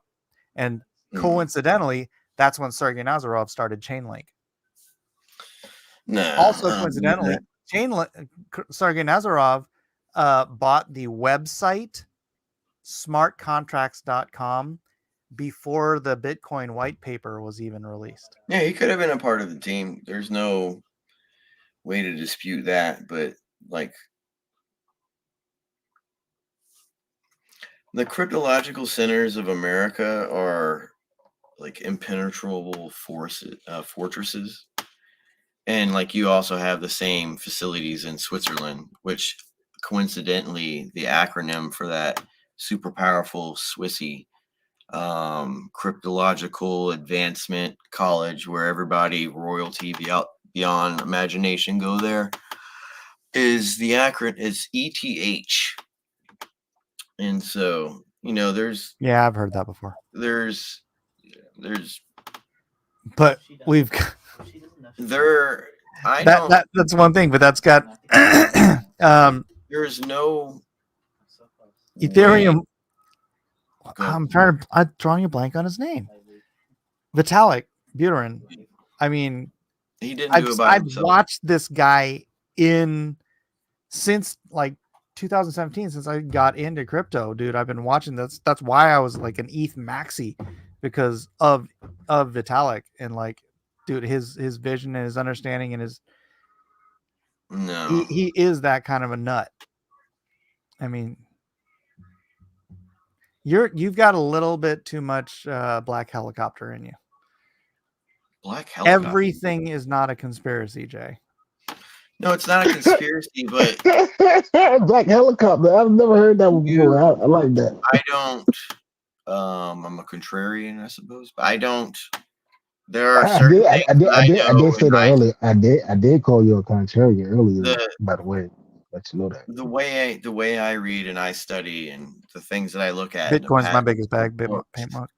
And all of those things, like I'm just worried about the rabbit hole. The whole idea of the rabbit hole of where does it stop? At what point do you say, okay, as far as my life goes, I'm going to deal in this reality and move forward? Because the reality, the rabbit hole, according to, I have friends like you, and I'm not dissing you.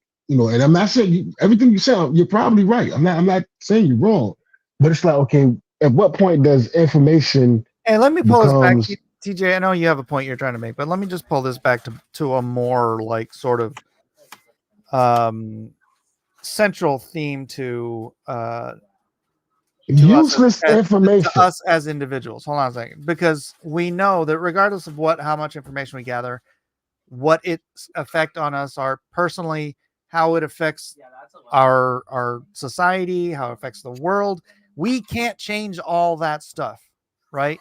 But we are responsible for the time, the talent, and the treasures that God has given us specifically, so that we can use whatever we have to forward his kingdom, to make society better, not just for our families, but for the greater world. So whatever it is you have, you're not going to change the royals. You're not going to change Europe. You're not going to change BRICS. You're not going to change any of that stuff, but you can change the lives of the people that you directly affect. So that's where I think you should put your focus.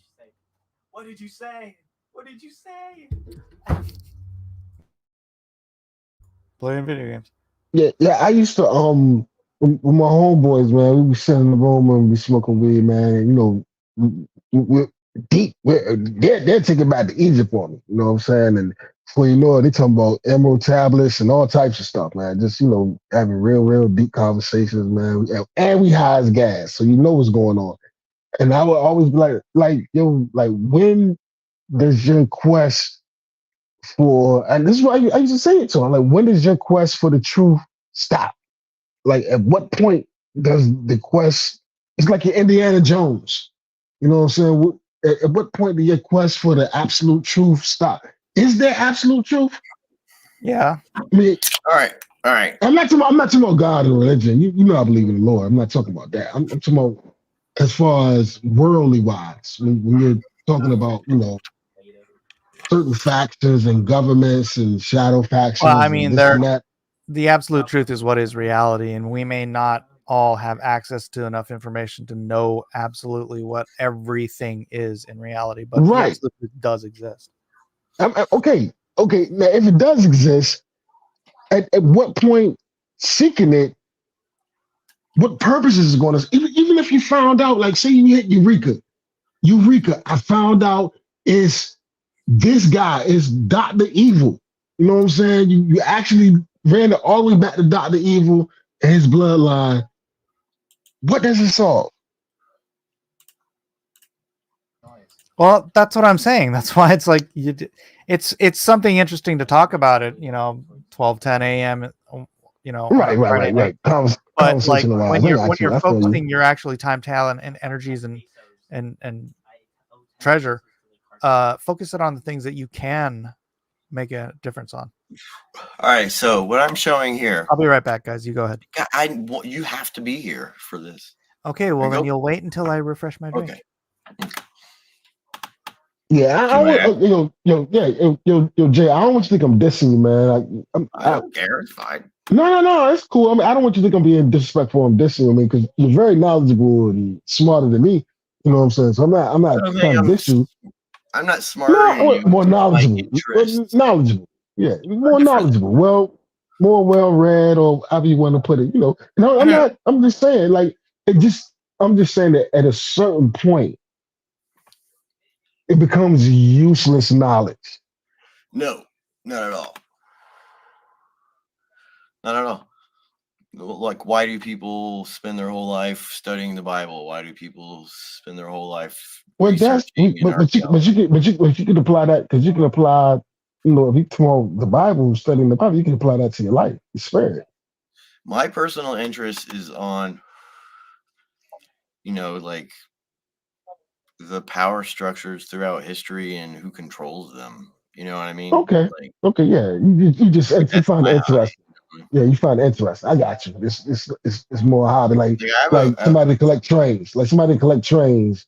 You find it interesting. I can dig that. Yeah. I can dig that. My bad. I apologize, bro. That No, makes sense. bro, I don't give a fuck. It has nothing to do No. with I'm not. No, when I say I apologize, I mean that I apologize for misunderstanding you. So, like, here's a good book: The Horse, the Wheel, and Language. This is a fucking fantastic. Excuse me. Well, he's muted. This is a fantastic book on early militarists and the creation of the horse and chariot and the monopolist mentalities that went behind it. And another good book is The Militarism and the Indo-Europeanizing of Europe. This is another good book. It's amazing, man. It's amazing, bro. So putting books together, like with from these perspectives, and this, like, if you don't know who J.D. Bernal is, he's the guy who fucking invented the fucking. I keep cussing. I don't mean to cuss. He's not. Yeah, it's cool. He's the guy who created the X-ray machine, but he was like a commune. Like he had the same perspective because of where he grew up, similar to Julius Evola, but he grew up in Italy around the same time as J.D. Bernal. But again, all these people were hanging out with royals who controlled the banks, who controlled. Bro, you can see it. Zoom in right there. Look at that. See, it's bouncing off of that support line. That chart is going. It's going down. Spring, bro. That ain't going down. It's going down. Bro, the ETFs are about to get freaking approved. 11 ETFs are about to get approved. No. Don't freaking tell me Bitcoin's going down. You're going down. Crack. You're gonna watch the ETFs get pushed off again. That's an ugly chart. It's gonna go down. No, you don't have faith, bro. Put that in monthly. Put it in monthly. There is no freaking reason. Monthly, jeez Louise. No, oh my god, you don't know how to read charts. Fix the chart. Just double click the side, and it'll squeeze it. So you don't gotta. There you go. Portions. Yeah, so that's a chart. So it's gonna go down. What's gonna end up happening? You're gonna end up. How's that going down? How's that going down? Look at that. That's not going down. No, the RSI is too weak. Not going up. And we ain't got time to freaking dip before the halving either. All right, anyway, We're gonna go ETFs. I mean- ETFs are gonna be freaking I got to ask you a question, steroids Mike. to the chart, and then the halving is gonna come, and it's just gonna add steroid to steroid. We are I got to ask you a question, Mike. moon. No, it's going down. I got money in crypto, so I'm not knocking crypto at all. I actually was one of the very few people that knew about it in 2008, and I wish if I would have put money in it then, I'd be rich. I probably would have lost my wallet though, because I only had like a Nokia cell phone, so I probably would have lost my wallet. I'd probably been one of those guys. But anyway, I need somebody to explain to me if money is based on the gold standard, which is not based on the gold standard anymore. It's based on whatever you're trading it against. So you what? would bring up the chart. What is crypto? Turn that shit down. How does it? What's the value? Where's the value in it, other than zeros and ones? And I'm trying to find out because I never had anybody to talk to about it. What's the physical value other than 0 and 1s? Well, there's 37,000. no. He's talking about what is the purpose.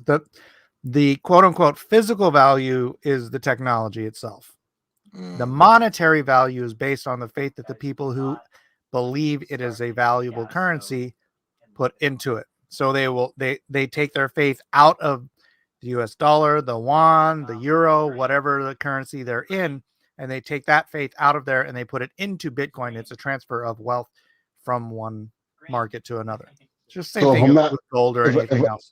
If I'm not mistaken, okay, the gold and whatever, I know the dollar supposed to be a note, for gold. I know the gold standard is going or whatever. I understand that.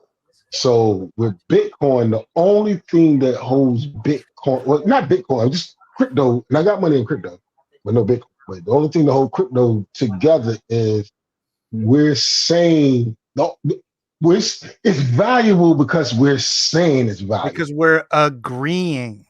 It's the same as anything. Any money in history is based on the agreement that people in a population agree that it has value, whether it's salt, whether it's seashells, whether it's tulips, whether it's gold, that's different because those was tangible. Those was trade. You could trade it, and it was tangible. 97% of the U.S. dollar is not tangible; it's all digital.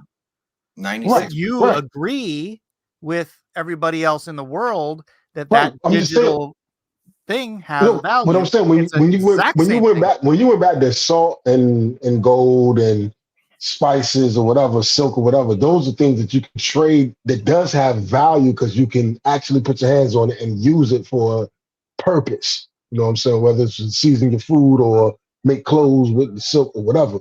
Nice. With the digital stuff, or even our current currency right now, but more so with crypto, it seems like it's like, what I'm saying? Like it's valuable because we say it's valuable. Well, I mean, so bring up the dollar index real quick. And then after you do that, bring up that page, that paper I was showing you. Dollar index. You know what I mean? I'm not hating. I'm just trying to figure out, like, is it leaning? I don't know anything about crypto. I just know I got some money in it. Is it leaning on anything? Or is it just that? Is that the DYDX or is what is this ticker for the dollar? It's not the DYDX, is it? It's like saying I got $1 million because I said I got $1 million, and this $1 million is worth $1 million because we all agree that I have $1 million. DXY. All right, here we go. Here's the. But if somebody came and asked me for my $1 million, yeah, I have it on screen. All right, go to yearly. Go to what? Yearly. I guess it goes for all currency right now because gold standard is going straight. This is the strength of the dollar in like 7 markets. So our dollar charting is still going to improve over the next couple of years, going through the Bitcoin halving in the next couple months. Actually, it's losing strength on the VWAP, and it's not. It's not going to lose. Yeah, it is. No, this is a downward trend on the VWAP. No, it's not. and it's like I'm RSI. just trying to Not figure, RSI. Mike. It's Mike, what is it? still What is it relative. leaning on? What is it? What is crypto Value of- leaning on? What is its value? Adoption. Adoption of Okay, what? hold on, TJ. Frickin', let me answer your question. So the reason the dollar has value in the whole world is because everyone in the world values the dollar. It's kind of it's not a catch 22. It's cyclical reasoning, really what it is, right? So when the whole world loses faith in the dollar loses its value, right? So Bitcoin, only a 20th of the population right now has faith in Bitcoin. As more and more of the population values Bitcoin, the value of Bitcoin increases because the supply of Bitcoin is not going to increase. It increases by a marginal amount every day, and every 4 years, the production of Bitcoin gets cut in half, and there will only ever be 23 million Bitcoin in total.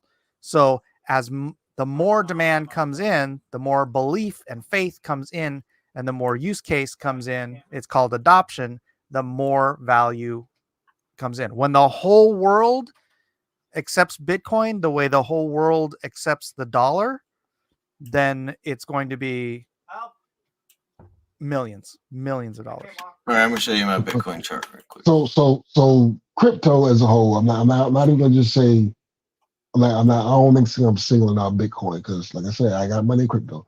But crypto as a whole is the equivalent of Republic credits.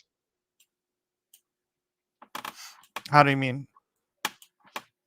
Well, it's just okay. Well, we'll say there might the dollar ain't based on the gold standard, but maybe oil. With the Saudis, their money is based on oil. There's something behind that dollar. There's a tangible resource that is based on that dollar. The note is $1 for the oil. You know what I'm saying? Because they have all this oil, they have the Saudi dollar or whatever, right? But America I would mean, go yeah, whatever. I agree in the sense of that's what the petrodollar is. But the value of the oil, the value of the dollar is not determined by the value of the oil. The value of the oil is determined by the dollar. Okay, so what I'm saying is with crypto, would you say it's the equivalent of Republic credits? Like this is just the empire's new form of. Pretend like it's a stock. You don't got to get so technical. It's like a stock. No, I think he's right. If you consider it like crypto is the currency of a nation, but that nation has citizens in every culture on earth, right? So it's like the yen. The crypto is the yen. But if suddenly not just people in Japan wanted starting to use the yen, but people in China wanted to start using the yen, and people in Russia started wanting to use yen, and people in America wanted to start using yen, then the value of yen would go up and up and up because there's only so much yen, but more demand for people to use it.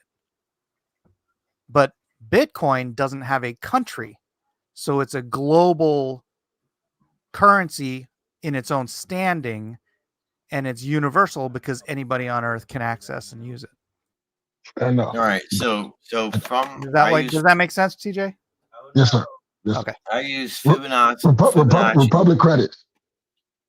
I use Fibonacci retracing, and you use numbers that are based on 0.3, 82, 0.5. Yeah, I haven't studied Fibonacci. 618 titles. So as you can see, my green resistance line was hit perfectly because Zoom that in.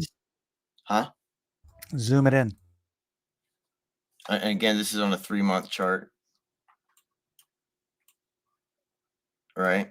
And so this is a natural resistance line going all the way back to 2021. I get that, dude, but the freaking was the COVID black swan on the Fibonacci? No, it wasn't, because black swans aren't based on the charts, right? Black swans happen. Dude, the freaking ETFs getting passed is a white swan event. That is going to If that totally happens. screw your freaking Fibonacci chart. So Bitcoin will probably go back to 26,000 or as low as 15,000. You are high. What do you mean by black You swan are high. event? You're not looking at on-chain data. The freaking the short-term sellers are out of coins. There are not enough people who are willing to sell at those prices for the price to collapse that much. What do you mean by black swan and white swan? What does that mean? I'm just curious. A black swan I've event been enjoying this conversation.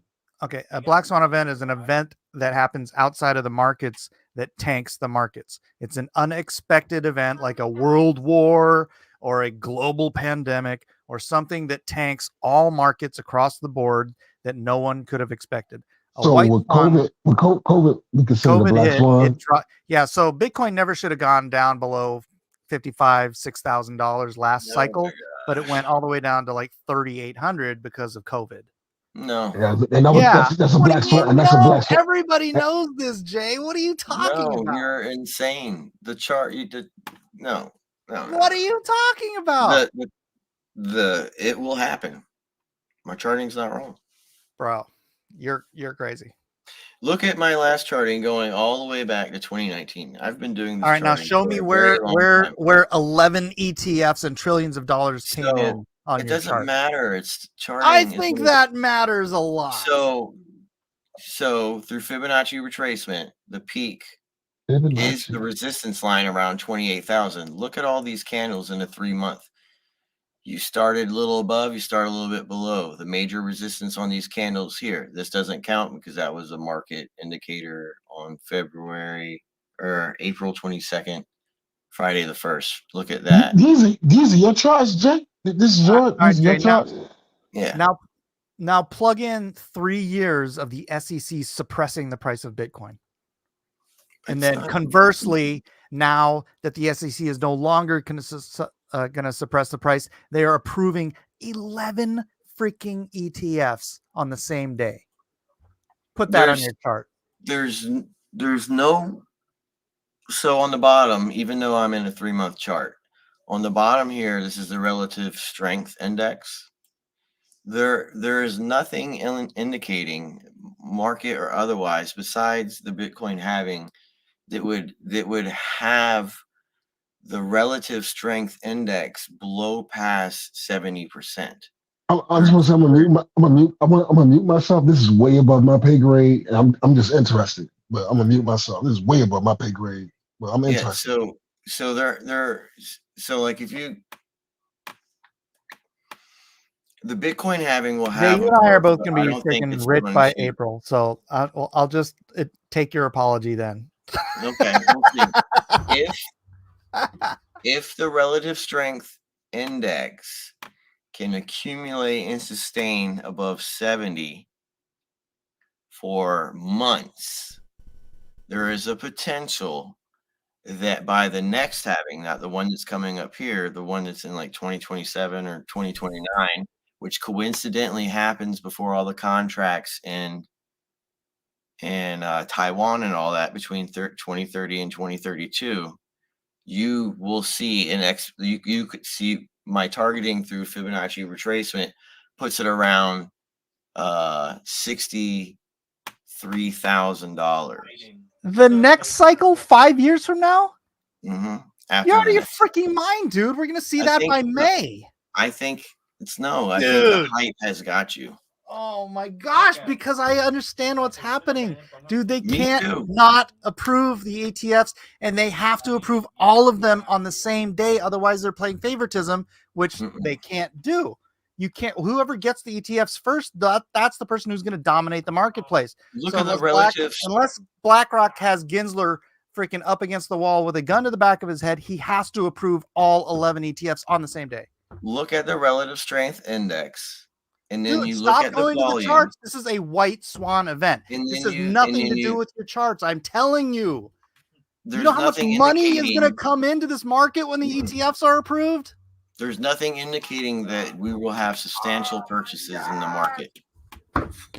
What the hell did I come into? I'm just telling you, there's not. It's above your pay grade. Just listen and learn. That's what I'm doing right now. I'm So, like, listening and learning. Yeah, so I changed it. So if I go to 1 year, the chart gets even grosser. So what's happening is you had in 21 a ludicrous candle growth, which can never be sustained even in standard markets. And then you had these 2 ludicrous candles following the next 2 years, behind you. which means there is irrational purchasing and irrational buying. So when you have those, and if you look at the resistance line, Dude, look at what you're showing. Look at it. You're showing the cycles. You're showing the cycles. You're showing 4 years pump, 1 year dump, 4 years pump, 1 year dump. I Dude, guarantee we are you, the beginning. Look. this is Extrapolate the last 4 years before that red candle, and then go extrapolate that up. Freaking $60,000 is going to be this is pimple the on worst ass of this market. This is the worst candle you would ever want on any market. Dude, that's not a total. That's the beginning of the market. Are you a Heikeneishi? This doji candle is going to wreck. Oh my Bitcoin. gosh, dude. There's no strength. There's no volume. There's no market height. Look at that candle right after the previous red candle. I'm telling you, no market can survive 3 of these candles in a row and have a doji. What do you mean 3 of those candles in a row? It's going to fall. Dude, you just minimize those candles for the previous market. It's going to fall. Guaranteed. All right, you're going to... I'll bet you $1 that by March, we are at your target price. Ether is even worse. I bet you $1. They have a red doji candle. $1. They have a red doji Jay, candle. take so my they bet. finished on a doji candle. Jay, take my bet. Jay, take my bet. Take my bet. Ether's going to drop below $600. Watch. That is the funniest thing I've heard all year. So you can't recover from dojis like that. Oh my gosh. Look at this candle after the gross. And this is a terrible doji as well, where you had the market. And then what happened after that candle, Jay? Look at the next candle and the one after that. Yes, because this was you know what this hype was. This was the first hype of the big halving where Coinbase was locking everybody out of their accounts and everything. Dude, this was completely are coming in. Literally. None of these candles can survive. You can't survive off these candles. Millions of dollars. Look at the S&P. You can survive on these candles. This is a fake market. How do you get such candle swings with no volume compared to what you had in 2008 when the market economy collapsed? I believe the trillions of dollars coming in will be volume. Tether printed $2 billion yesterday. Standard charting says that when you have 3 candles in a doji like this, it's gonna fall. There's no support. Look at the RSI. The RSI is overblown, and it's been overblown all the way since 2013. So what happened in Bitcoin when it was overblown for months and months and months and months? Let's go and check a 3-month chart or 1-month chart. Did we die? So look what happened. So from 2016 all the way to 2018, the relative strength index was overblown for like 2 years, and then look what happened afterwards. Devastation. You had It's not overblown. I'm looking at the right side of your chart. It is not overblown. You had no strength in the market, right? And so we're not even in the parabolic run yet, dude. So what makes you think, because you're hitting resistance line, and then the last major resistance was in June of 2023 on Thursday the 1st. So someone looked up the market that time. That's a very good point. Look what happened to gold when they approved the ETFs. It went up 420%. I can pull up long-term gold. Look at these candles. They're going to fail. 2003. No, go back further to 2003 when they approved the gold ETF. If you take a Fibonacci retrace, boom. Oh, brother, dude. Boom. First, go back. We're talking about the ETF approval. Go back before. No. Stop focusing in on now. Go back prior 60%. to 2003, all the way back to 1971. All right. And see that gold was about $400 that entire time for 3 decades.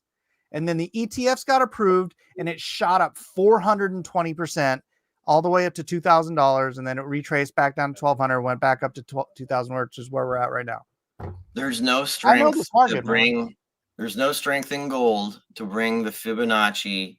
I don't care. Levels. We're talking about when the ETFs were approved. And I'm saying the ETFs aren't going to get approved. You're wrong.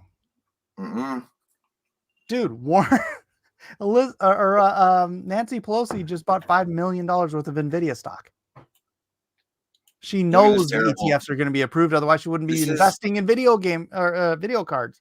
This is the beginning of a terrible Head and Shoulders. You're ignoring everything. Pelosi invested in NVIDIA? Yeah, $5 million into NVIDIA because she knows that the ETFs are going to be approved. Last time, NVIDIA stock went crazy because when we're in a bull run, everybody's trying to mine Bitcoin, so the freaking graphics card industry goes insane. All right, so the Fibonacci retracement. This outside of market, that's outside of chart stuff doesn't chart, Jay. Bro, I'm telling you, these markets won't lie. That's the natural market when you're not talking about the external stuff that's happening. The ETFs will be approved within the next, what's the day? The 6th. Between now and freaking 4 days from now, the ETFs are going to be approved. And I think the when they get approved, you have until September. The money is going to be freaking coming in crazy. And between now and then, everyone is going to try to front run those ETFs actually coming out on the market. If you're smart, you will be front running that. You will be putting every freaking dollar. Sell your car, sell your dog, put it into Bitcoin. Do you see this right here? This is a real chart. This is real gold chart. My dog. That's what I'm saying. That's the real chart until you see the bottom of that chart right there at 2003, and then the ETFs are approved, and the rest of that is ETF trading. That's what's going to happen to Bitcoin in 6 days, in 4 days. It's not going to happen. Oh my gosh! I get a free drawing from you. I get a free drawing from you. Well, what do I get from you? My friendship. The equivalent price of what the drawing would cost. No. No. Yeah. I really do have to pee, but gold can't handle. Gold has the potential to fall all the way down. Just show them where 2003 is, March 2003, which is where. Pull your cursor back all the way to March 2003. March 2003. That's where the ETFs were approved for gold. And look at the rest of the chart. Yeah, but what I'm saying is the ETFs will not be approved. Yeah, but you're so wrong. Mm-mm. You're so wrong. I could probably find out tomorrow. Anthony, you don't know. If you do, don't tell us because Pelosi that's insider trading. Nancy Pelosi, who is the queen of insider trading in all of freaking Washington, D.C., Nancy Pelosi invested $5 million nothing into Bitcoin mining, essentially. But I don't trade, so how would that be insider trading?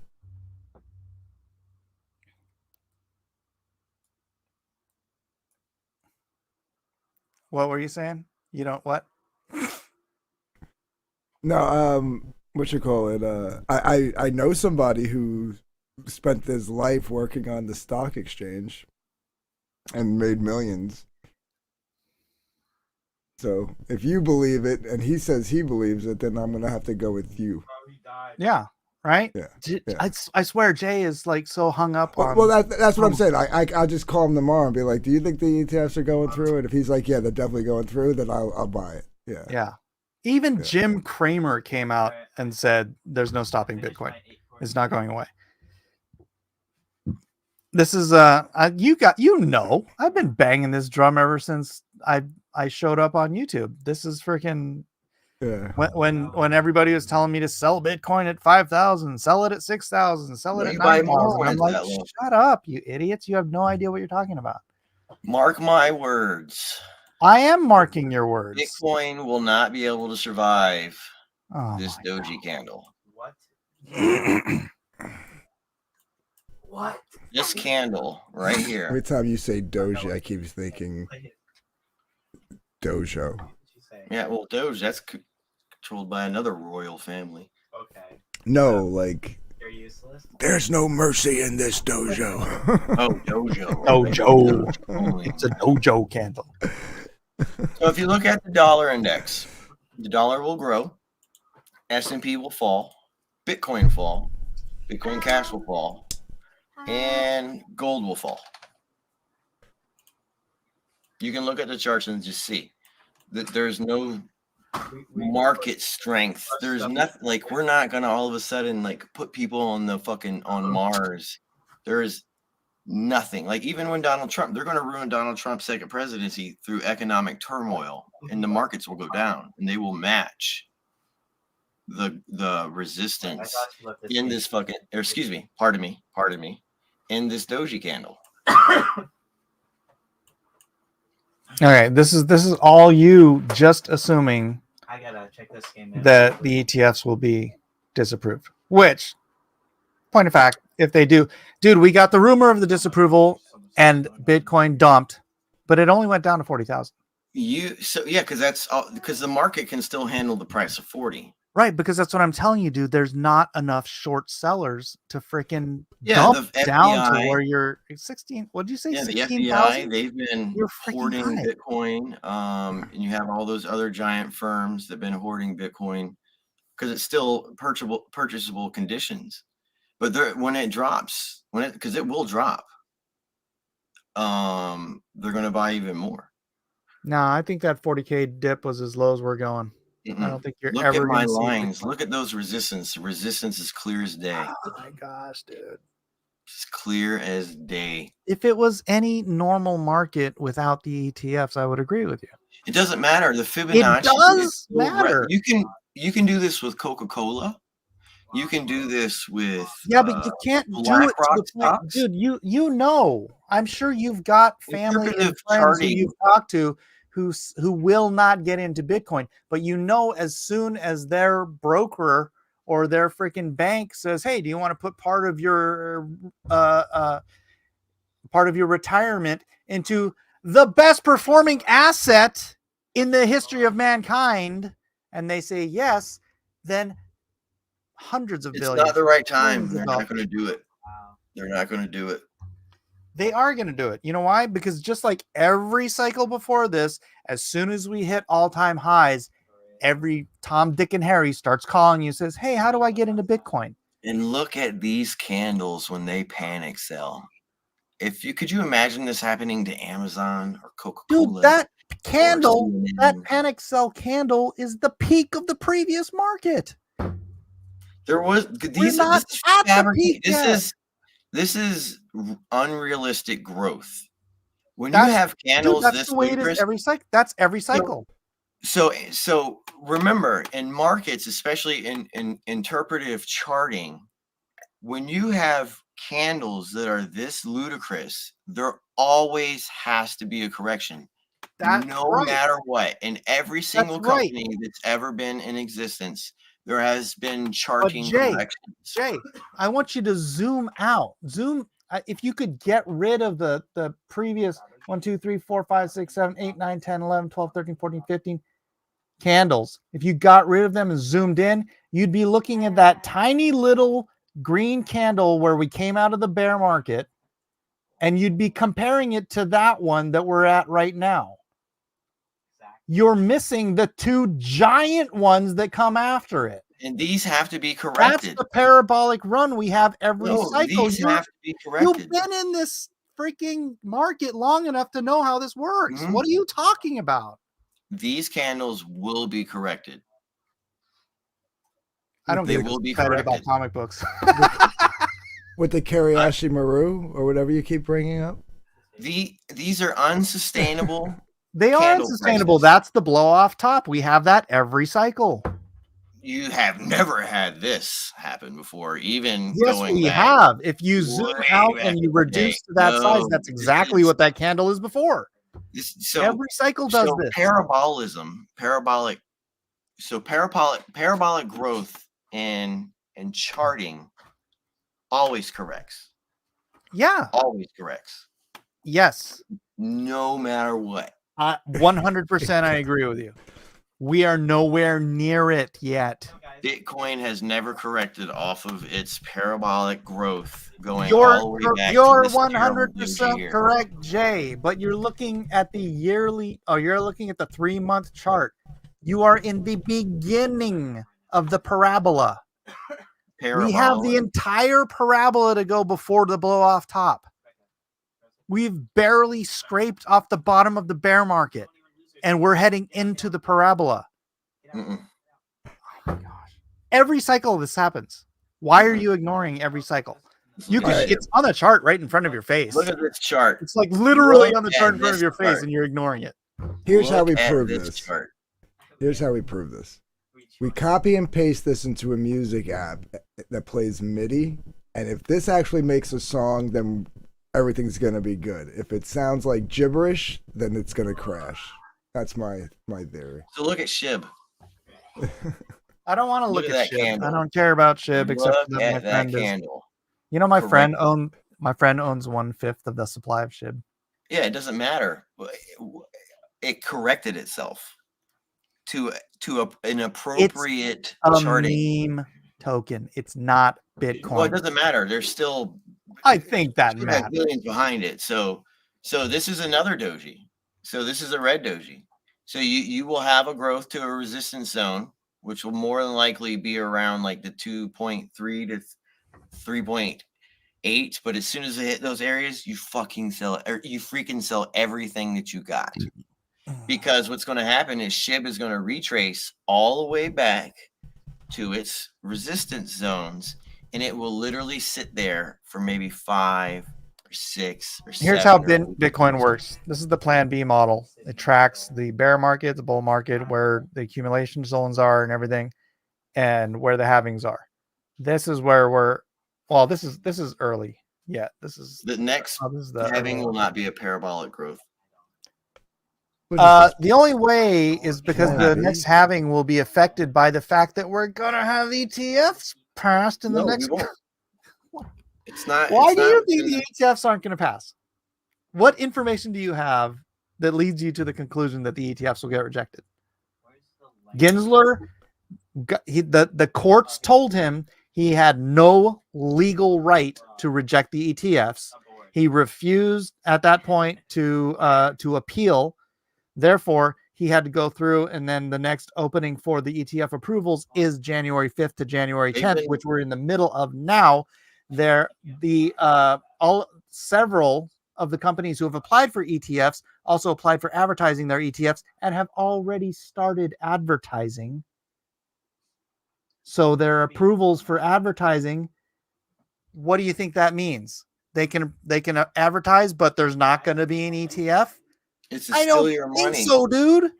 It's to steal your money. All 11 of them have to be approved at the same time. Otherwise, Gensler's showing that he's got favoritism, and at that point, someone's just going to crucify him. Crucify. I don't know where you're getting this idea that the ETFs aren't going to be approved, but you're way off your rocker. I've been in crypto since the beginning. And I know everyone has been waiting for the ETFs, and you know that the SEC and Gary Gensler have been freaking stonewalling the ETF approvals for You're gonna have years. Lisa Parsumian and all of those other all those other people who are going to get in the way. It's not going to happen. I disagree. Who's going to stop it? This should be allowed. Probably the SEC. Also dead. They'll make another excuse. BlackRock's more powerful than the SEC, and they want the ETF approved. Well, the SEC is on BlackRock's side, and I guarantee you BlackRock really don't want the ETF Yes, to be they do, because they applied for it. They are putting pressure on the SEC. Just because you apply for it, that doesn't mean anything. You're setting up language in future. Dude, they've had 456 ETF applications. Only one of them hasn't been approved. This isn't going to be the second. None of them are going to be able to do it. Dude, you are going to be so happy to be wrong.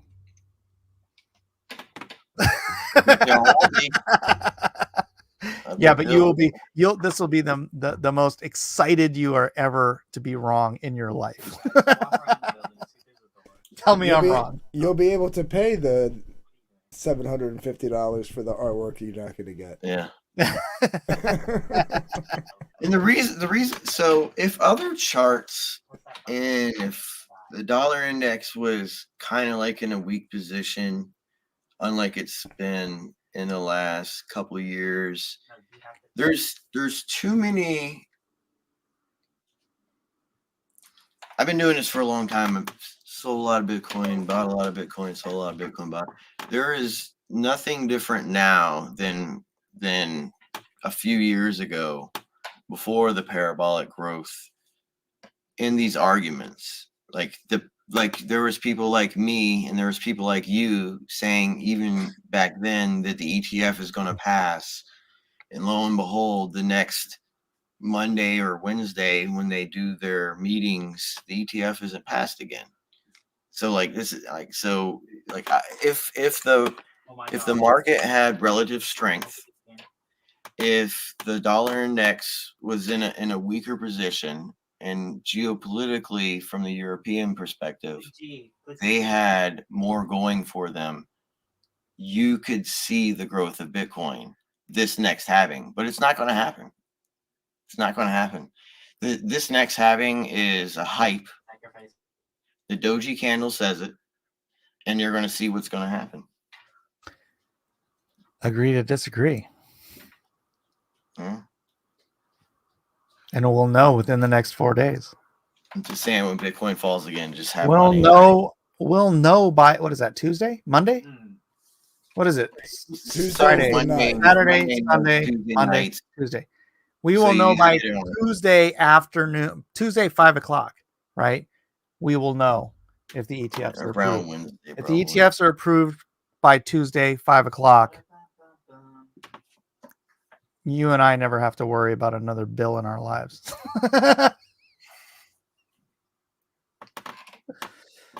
I'm not that optimistic.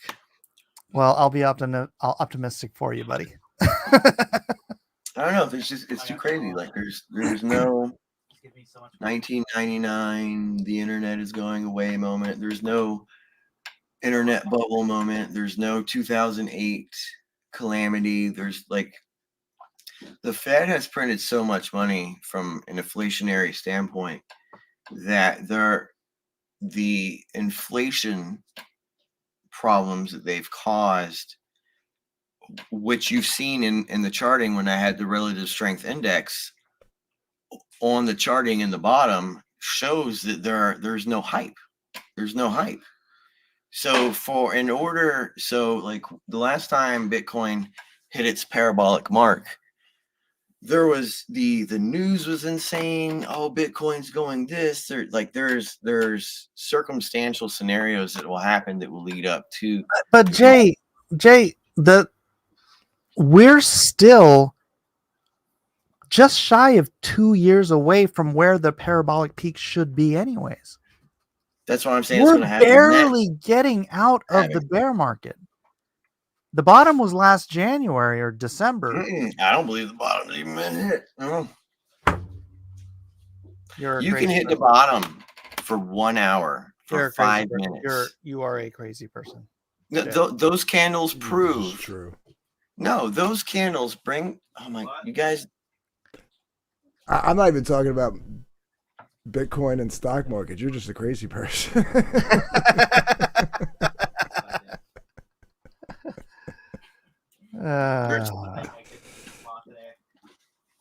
We are just ramping up the bottom of the parabola now.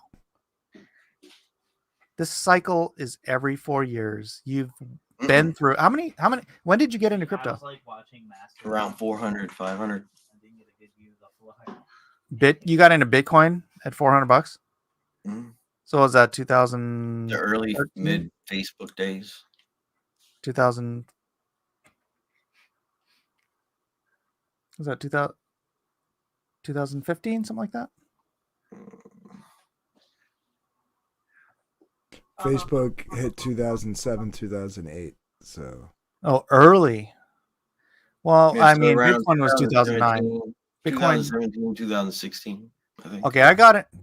Yeah, Bitcoin was June of 2017. Bitcoin was $3,000. That's when I got in. So you and I have been through this cycle. This is our third cycle. So I never had a Mt. Gox account. No. I wasn't that early. Dude, my buddy that has the SHIB, he has like 800 grand in Mt. Gox. I will tell you that I've lost over 4 Bitcoin, and I punched the floor multiple times when I realized that had happened. I could see that happening. Yeah. But you've been through these cycles, and you know we're at the bottom of this parabola. We're just starting to go up, and we have 2 years. And technically, if it wasn't for the ETFs, next year would be the blow off top. The end of next year, third quarter next year would be the blow off top, right? According to all the other cycles. What do you mean no? It's going to be around Taiwan. It's all going to be around Taiwan. It's always a specific number of days from the halving or thereabouts. And it's not going to be this halving. It's going to be the next halving. Every halving has a blow off top. Yeah, this is going to be minimal. I just told you the relative strength index not only has it been going down 60 grand, dude. We're going to be from a charting perspective. I'm telling you, we'll be at 60 grand by March. No, we will not. We will not. I think we'll be at 60 grand before the halving. For sure. For sure, we'll be at 60 grand before the halving. Absolutely not. You're high. I am. Well, that goes without saying. That it does go without saying. Oh man. I've loved charting way too long. Heather's dad, he was in commodities and all that, and he helped me early on, way back in the day. And I totally believe in charting, dude. I believe in TA. I believe in all of that stuff. And you could, on a normal cycle, I might agree with you, but I am telling you the ETFs will be approved. And I'm not hearing a real argument from you how I've learned from very good chartmen along my days, and I just can't. What I know, when I look at a chart, I can see a chart. Yeah, but does that make sense? Like the ETF approvals are not in the charts, just like COVID wasn't in the charts. COVID wasn't in the charts. Black swans aren't in the charts. There's always events in markets. Who cares? But they're not in the charts. Yes. No, COVID was not in the freaking charts, dude. Yes, it is. The candle. I will show you. I'll show you. No, again. I mean the event was, but you couldn't have prognosticated the COVID dump. Good. You know how? Show my screen. Because of this candle. This candle cannot be sustained. No, go back to COVID. Go back to COVID and show me how you prognosticated COVID. This is last year and this is year before, which is so. Like I was saying before, COVID was 20 COVID dump 2020. How you prognosticated it? There is no. It's not on the chart. Look at the weekly chart, bro. You could not have forecast the COVID. Let me reinforce my conversation even more. So your relative strength index is based off of a lot of inputs. So when you're looking at things from like a day, let's say for example, if you're a day trader, and not all day traders trade on stocks in a day, they weeks and months at a time and things like that. But you base your assumptions off of the relative strength of the commodity that you're trading, right? So if I look at Bitcoin in a weekly perspective at its relative strength, it's blown out the top, right? So nothing can sustain itself above 70%. You can for a time if you have like some ludicrous shenanigans that happened when Bitcoin went through the roof, but those are circumstantial scenarios that don't happen too often. Like ETF approvals, perhaps? So its relative strength index is already blown off the top, right? I noticed So you ignored that. So if I go back to, so this is on a weekly charting, its relative strength with no volume is off the chart. It's above 70%. So How's that no volume, dude? There's no volume. This is awful volume. Look at this volume. I wouldn't say it's no volume. This is no volume. How much is it? How much is that daily? This is weekly. So the last big day and the big chunk of time you had was around this area.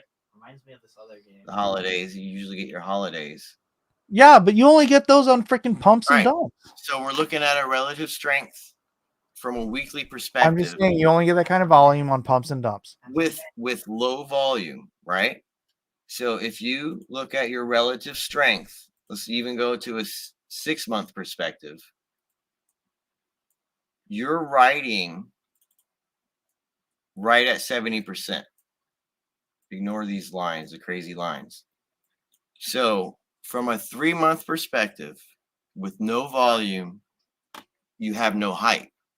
In a weekly perspective, you're blown out from the relative strength versus volume.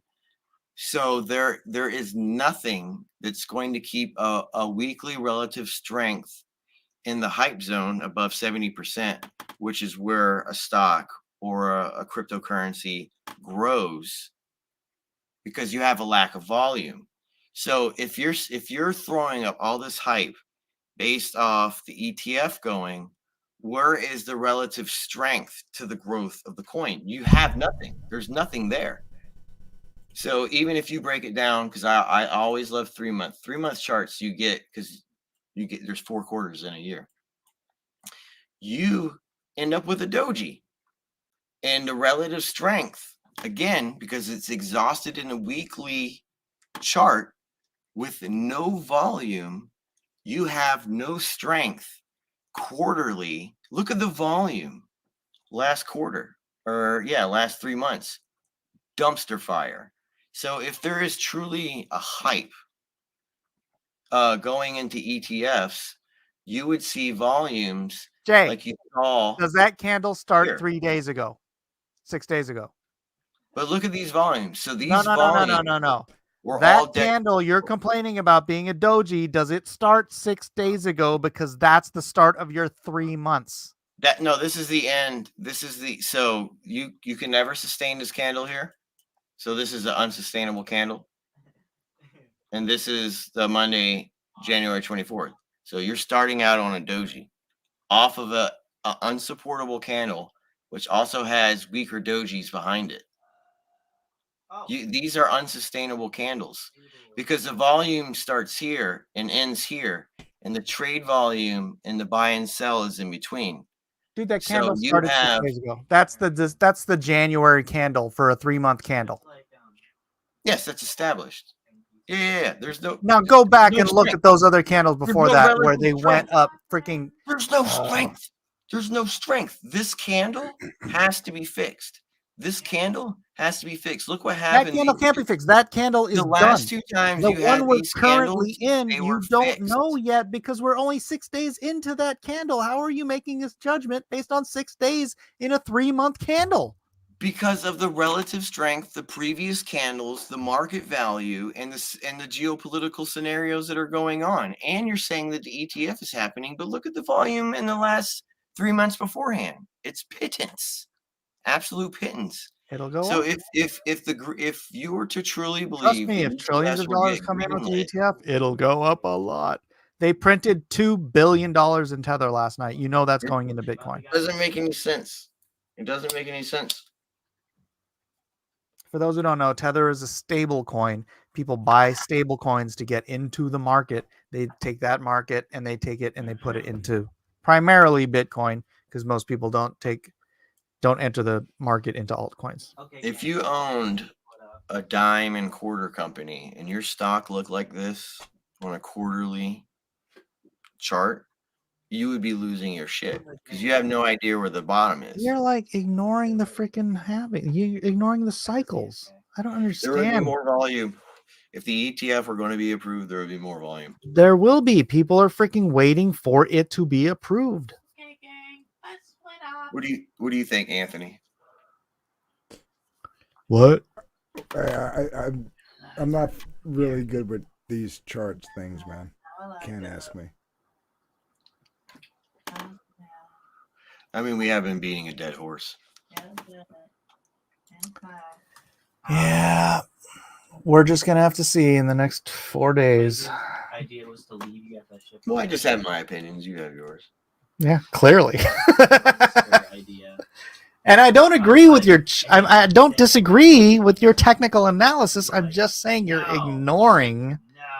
that the ETFs are going to be approved, and I don't understand your argument that they're not.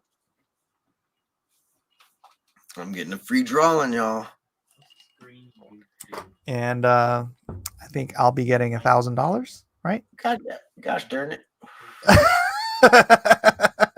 I don't think it's $1,000. If you want to make it a free drawing versus $1,000, I'm game. I did that with the Trump winning the president, and I had to give somebody a drawing. Hold on, let's see here. I'll pull up a crypto wallet real quick. By the way, you want a tip?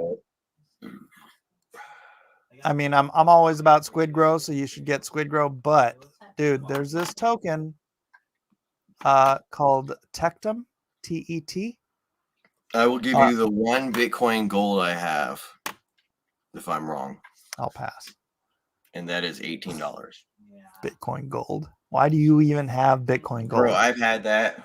The fact that you have Bitcoin gold. I used to have a little bit of Bitcoin. And you remember when oh yeah. So you got it airdropped? Bitcoin wallet. Yeah, so that's the last one I have. I sold them. I sold a couple of them like around 300 some change.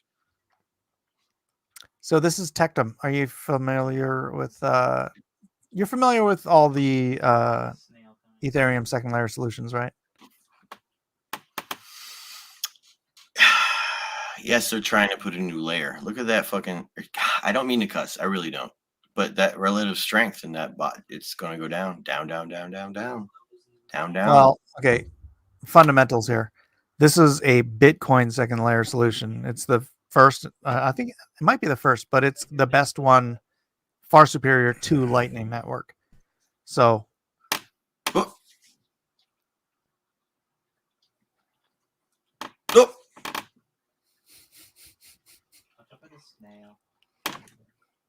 Alright, can I do this?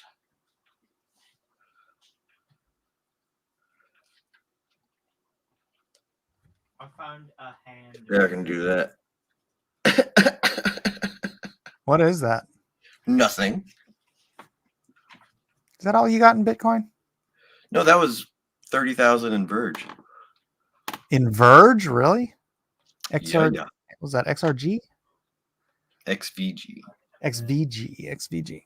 So anyways, this is Tectum. It's a second layer solution for Bitcoin, and it's also sort of like a privacy wallet. So I think it's something that's going to do pretty well. Also, get Squid Grow. I was trying to hide my address and everything. Why? I don't know. I don't want to. Nobody's going to hack your address. I've done well, it's not hacking. You can see like the money I've exchanged and stuff like that. No, it had 4 legs. So I don't, you know what I mean? Not like you. I mean, you could probably pause it and type down the whole address, but yeah, I was talking to somebody, and I showed them something, and they just went to my wallet and they looked at my whole wallet, and they're like, "Oh man, you have all this." I'm like, "Yeah." So, dude.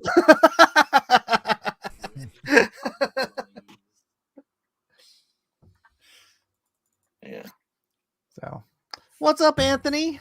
You want to change the subject?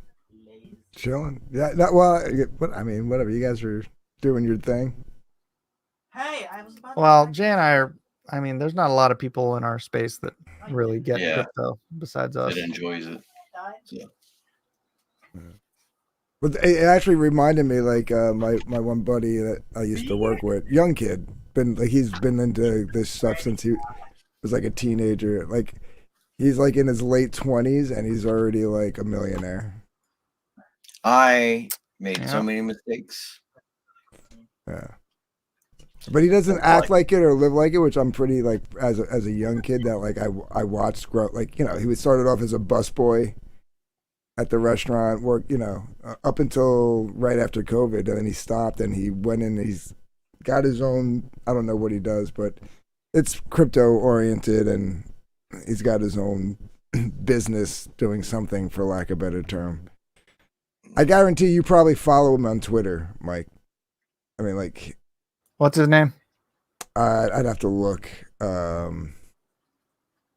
can't think of it off the top of my head right now. But he's like he's got like hundreds of thousands of followers on Twitter. Oh, really? Yeah.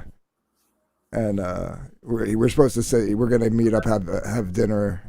Well, we'll probably grab a burger and a beer over at this place that we like to go to. And is he a crypto influencer? Yeah. Oh, hook me up with the dude, man. Yeah. Yeah, for sure. He actually had one account that he actually sold for like $100,000, and then started another account. That's weird. Why? I asked the same thing. Like, why would you sell your account? But apparently that's like a common thing. Yeah. Yeah. You know. No, I mean, if he knows what he's talking about and people respect him, I'd love to, you know, contact with him, because I mean, it was weird when he first started telling me about this stuff, because, you know, like, I'm looking at this guy like, you know, I remember you were 16. Like, what do you know what I mean? Like, how do I take you seriously when I used to have you carry my garbage cans up? But like, do you have a YouTube channel?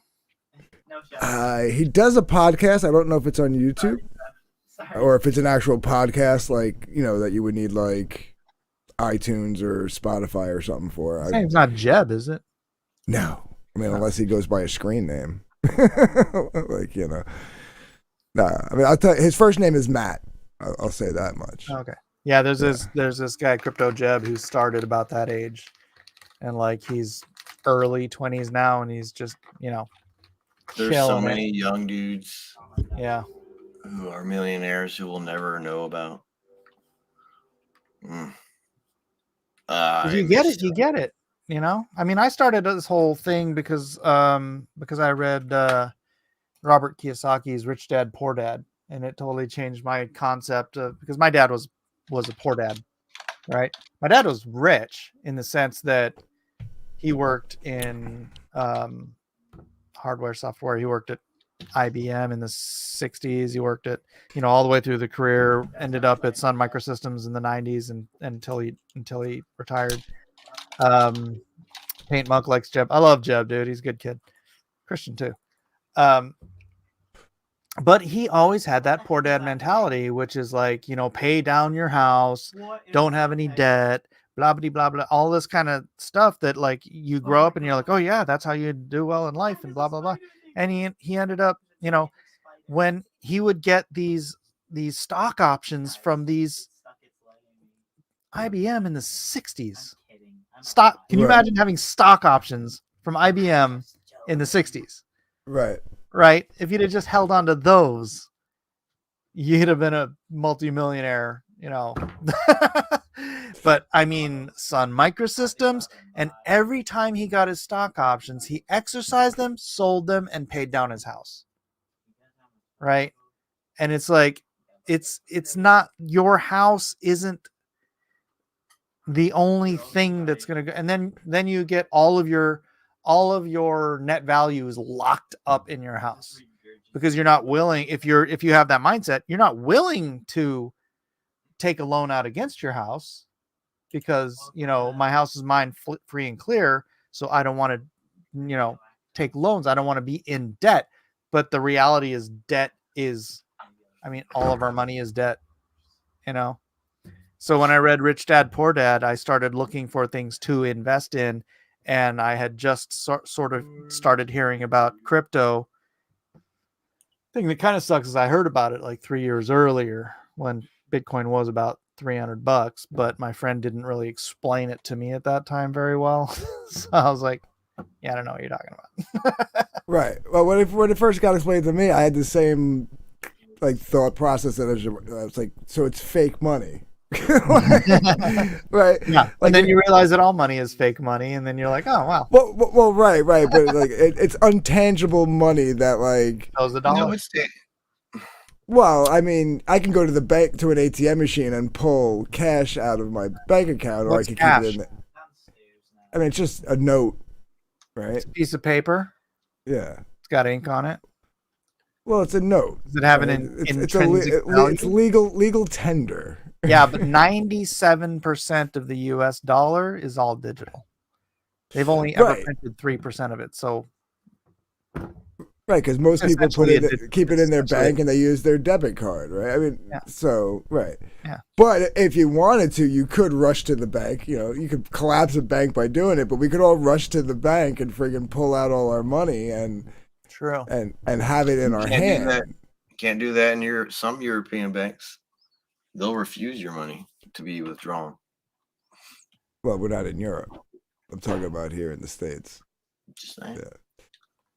But so yeah, so to me it was just like to me it was like Hold on, okay. I just want to show you the intrinsic value of cash. Yeah, but I mean you know what I'm trying to say though, like the mentality of like having something physical in your hand as Oops. But no one really has cash in their hand anymore. Dadgummit. Here it is. Here's the intrinsic Well, value of cash. in- This is the Venezuelan bolivar. well in my line of this is work what cash the- is king. Yeah, I Yeah. know, but eventually when you inflate it enough, it's on the street, nobody cares. Right. But what I'm saying is like in my line They of work, decorate a tree with it. you know, in my line of work, Look at this. if somebody's handing me $100 in cash, I'm a lot more grateful and probably go that extra step rather than like if they're gonna put $100 on their credit card. Sure. You know what I mean? Yeah, because when it's on the credit card, then it's traceable. It's taxable, right? Well, that Well, was you were all trained. of it's supposed to be taxable, but you know, yeah. Yeah.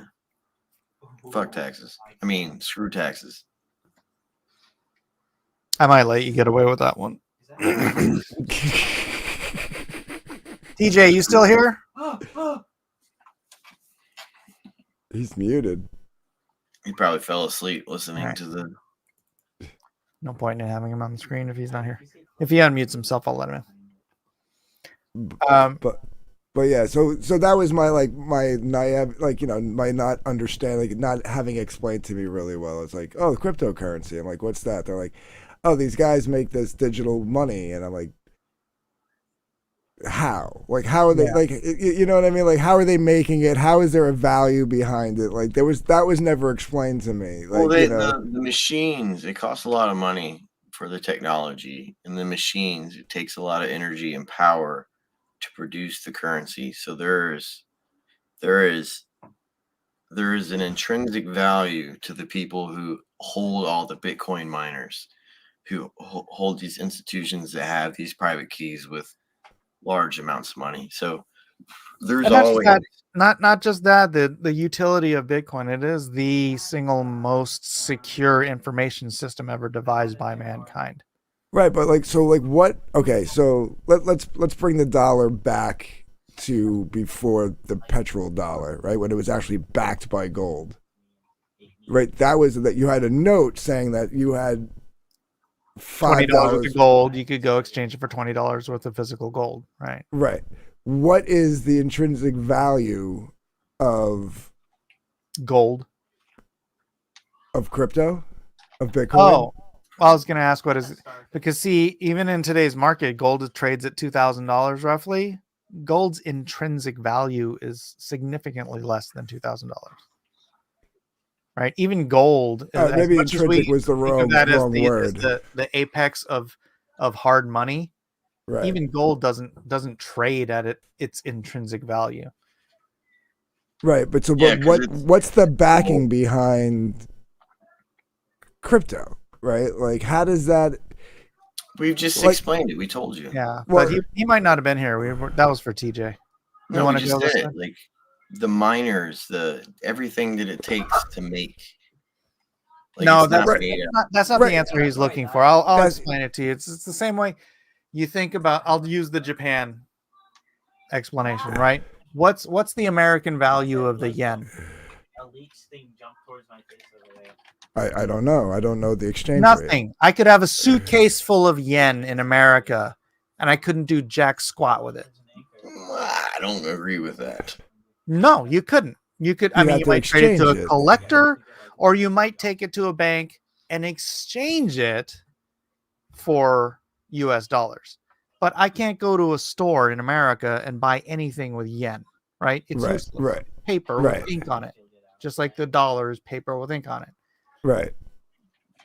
Bitcoin is a currency like yen, but it doesn't have a centralized government or country. It has a decentralized user base that is based in the tens of thousands of computers around the world that run the nodes that keep track of the ledger of the record of the entirety of the crypto history of the Bitcoin history. That's called the blockchain, right? So Right. because it is just like the yen, it is a currency that a significant number of people utilize. It has value within the ecosystem of the people who utilize it. Now, imagine that the yen, instead of being set aside in an island where that's the only country in the world where it has value amongst its people, people in China decided they wanted to start using the yen instead of the yuan. People in Russia wanted to start using the yen instead of the ruble. People in India wanted to start using yen instead of the rupee. People in America wanted to start using yen instead of dollars.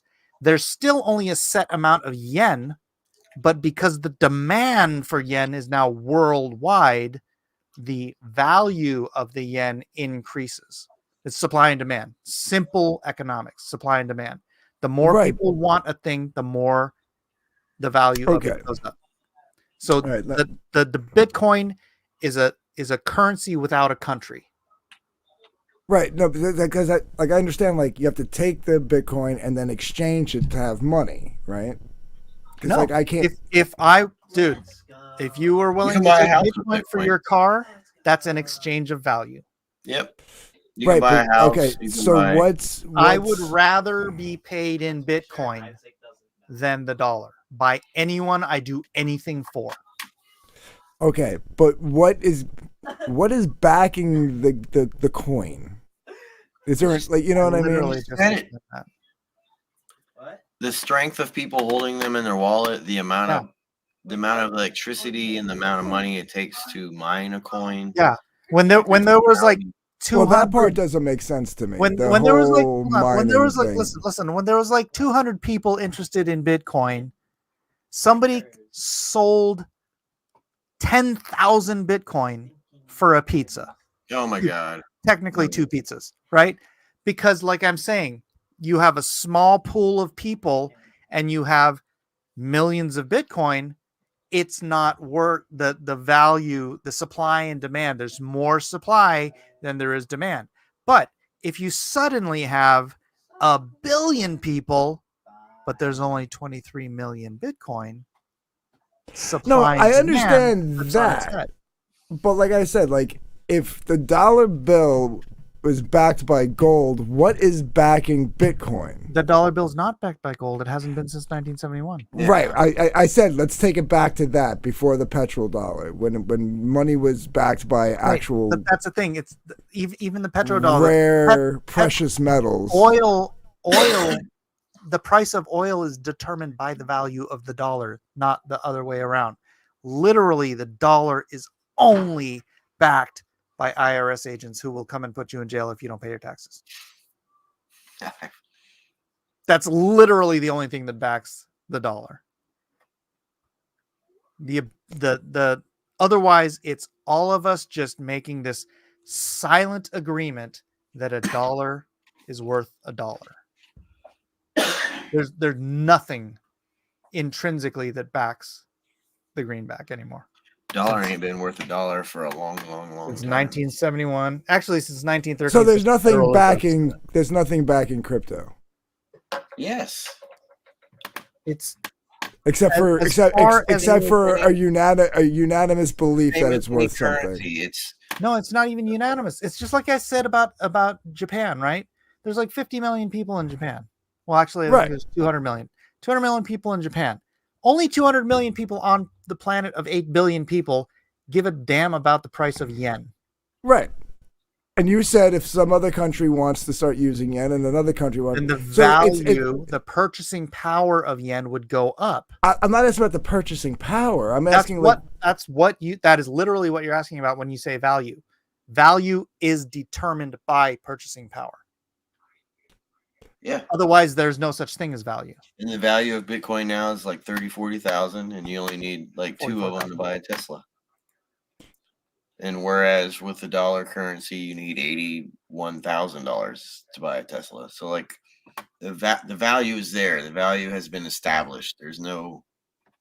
But it's just established based on the belief of the people that are trading. It's not a belief system. It's commodities and everything have entered the Bitcoin market long ago. So like your replies are like automatic replies based off of like nonsensical conversations that have been brought up along the way. There is value behind Bitcoin. I'm not arguing. I'm just trying to understand, because to me it just seems like it really does still seem like it's just made up of, okay, we agree that this is worth something. Mm-hmm. Yeah. That's it. And there's Anthony, Anthony, you understand that is what you just said is the entire history of money. Yeah. Well, it was backed by precious metals because they were supposed to be rare. Hold on. No. Why? At one point. Hold on. Why were precious metals valued? Because they were rare at the time. No. Because people agreed that they had value. Well, they were rare. There's a commodity agreed. That's why I used the example before. Salt has been used as a currency. Yeah. Seashells have been used as a currency.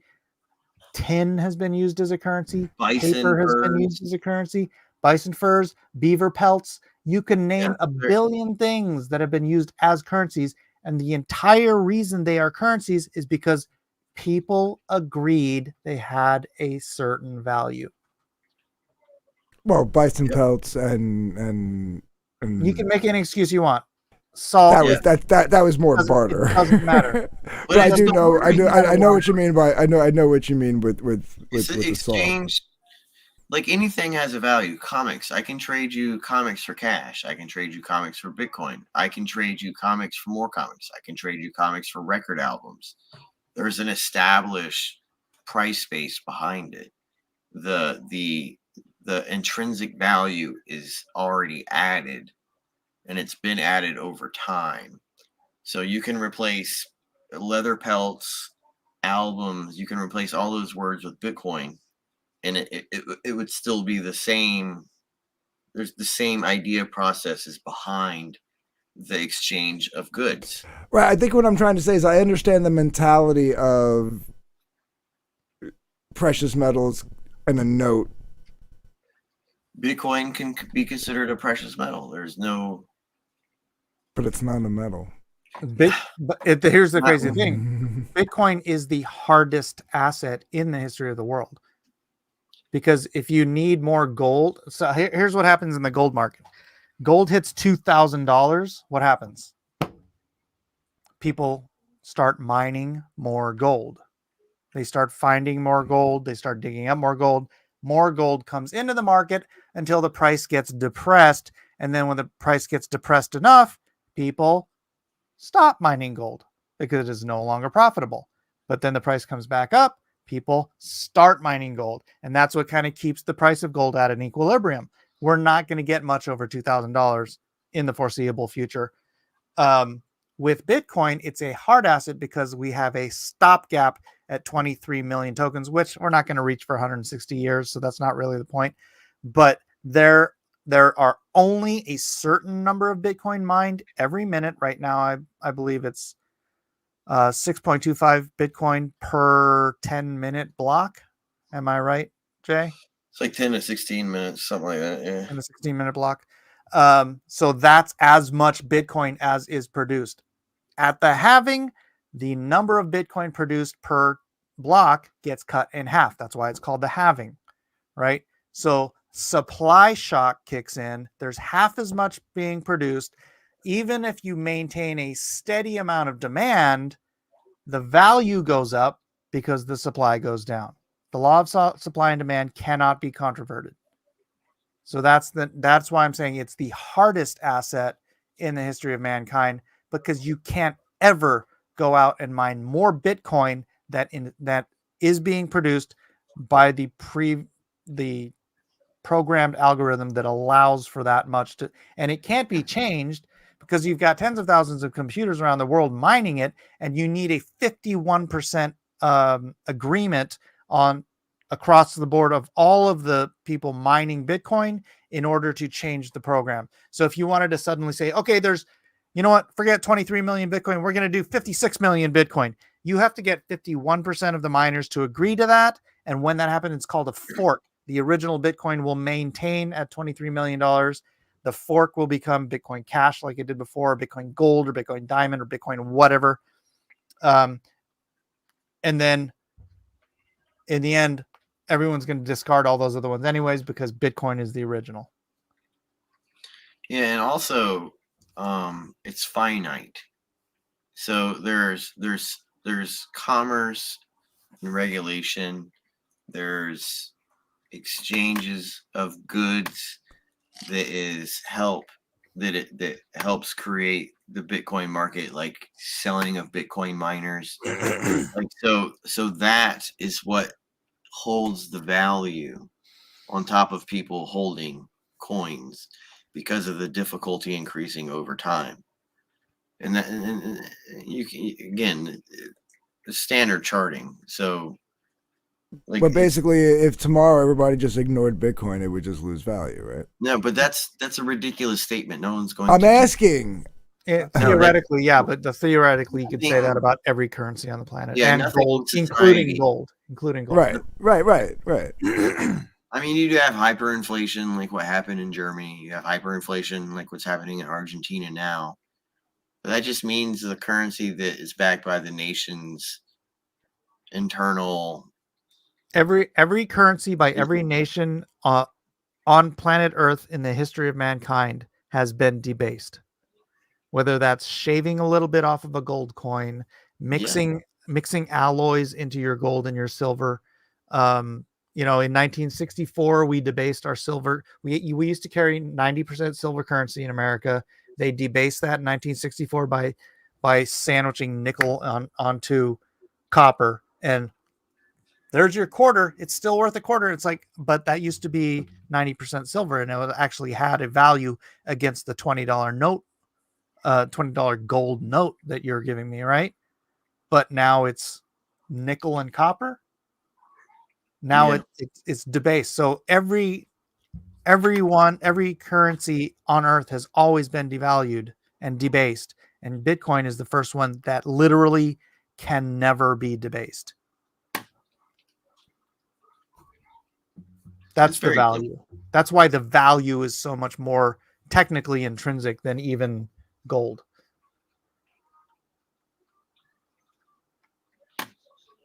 No, I mean, listen, I get, I don't sneeze at it anymore. I still just, it just boggles my brain that we're all on board with, if we're all on board with like ones and zeros being currency, I'm on board with ones and zeros being currency. Mike's not the boss of me. To throw Mike off, I'd like to hear a little bit more about what he knows about Tectum. Tectum is, like I said, it's in essence, it is a Bitcoin second layer solution. So you'll be able to trade Bitcoin off chain at essentially zero cost. Also, when you use Tectum, you can take your Bitcoin off chain. It creates its own wallet. So each like Bitcoin's like peculiar in crypto in that each Bitcoin actually has its own address. Like every Bitcoin, and I believe even every Satoshi has its own address. So every Satoshi is non-fungible essentially. And so you can actually take that Bitcoin layered into a wallet. You can actually give that wallet to someone else completely untraceable, right? So like I can hand you a wallet. Nobody knows where that wallet came from, where it's going. And it just sort of goes out into the world. And that wallet itself can be traded person to person to person to person before it's ever uploaded to the Bitcoin blockchain. And what do they call that when they? Well, that's a form of paper walleting. It's a form of paper wallet. That's right. Digitalized. Yeah, it's a digital. That's a good way of putting it. It's a digitalized paper wallet for Bitcoin that takes it off chain. So I think that's why it's got a good chance of being. And here's the thing, dude. It's at a $300 million market cap right now, and second layer solutions for ETH, even in the bear market, are $10 billion cryptos. I don't believe. Even if it gets to and there's like 12 second layer solutions for ETH. So even if it gets to like one of the second layer solutions, that's a freaking huge jump. That's like a 70x from here. If it gets up, I don't even know what second layer solutions we're at in the last bull market, but if this hits like some crazy bull market rate, say it goes to 100 billion, that's like a 700x. So yeah, I just put an ETH to Tectum the other day. So Rhaegar makes an interesting comment that like I would probably agree with, but at the same time I have to disagree with. Where he says we'll live to see the day where people pull out $100 bill and people laugh for trying to pay with it. That's fear porn. Yeah, I understand what he's saying, but there's too many shady dealings that go around where you don't want your transactions being, you know what I mean? Like you don't want to be using your debit card for. You don't want to be using. So until there's a way to do that easily, without like having to like convert stuff over, major cash transactions are only done by governments and gangsters. There's no one else who does. Or in the case of Venezuela 10 years ago or the Weimar Republic, major cash transactions were necessary to buy a loaf of bread. That's not 100% true. I mean, you're talking major cash transactions, but there's things that happen on the side all the time. Like, dude, this guy's a street vendor in Venezuela. But like, he's probably selling eggs for. So like you go into a place and you're like, hey, listen, if I pay cash, we knock the tax, the sales tax. I get it. My point is, it's funny because people always think about Weimar Republic. When you needed like 100 million marks to go buy a loaf of bread, and you think that's some ancient history. Dude, Venezuela was like 10 years ago. Right. No, I know what you mean. Yeah. This happens today. It happens in countries. Will it happen to America? I doubt it. No. But well, I'm just saying, even if a lot of our stuff we spend our money on, and everybody here knows it, has literally doubled in the last 3 years. Yeah. Well, even if like the value of our money crashes hard, people will still use paper money because of the fact that you can get away with not letting that government know that you're doing some kind of purchase. And that's why Bitcoin and all these cryptological services were created, was for the microtransaction. So they want to get someone like you completely comfortable with the idea of holding a wallet outside of the banking system. Which I'm down with if it was just easier to utilize. But there's still a middleman that can take from the transaction. So, I mean, ultimately, like I said earlier, trying to get away from the SWIFT system and all those MasterCard, British India mafia dudes. Like, so this stuff. That's why I said earlier that most of this crypto was made by cryptological centers for the United States government. Well, it's like if you know a guy who knows how to fix something, right? Like, say you got a guy who's like, a plumber, right? He's got his own plumbing business. I've literally paid my plumber in Bitcoin for the last 5 years. Well, it's probably because but not everybody knows like how to do the whole. Well, okay, here's what I'm trying to say. Yeah, I'm the one that talked him into crypto. But you got a guy who's a plumber, right?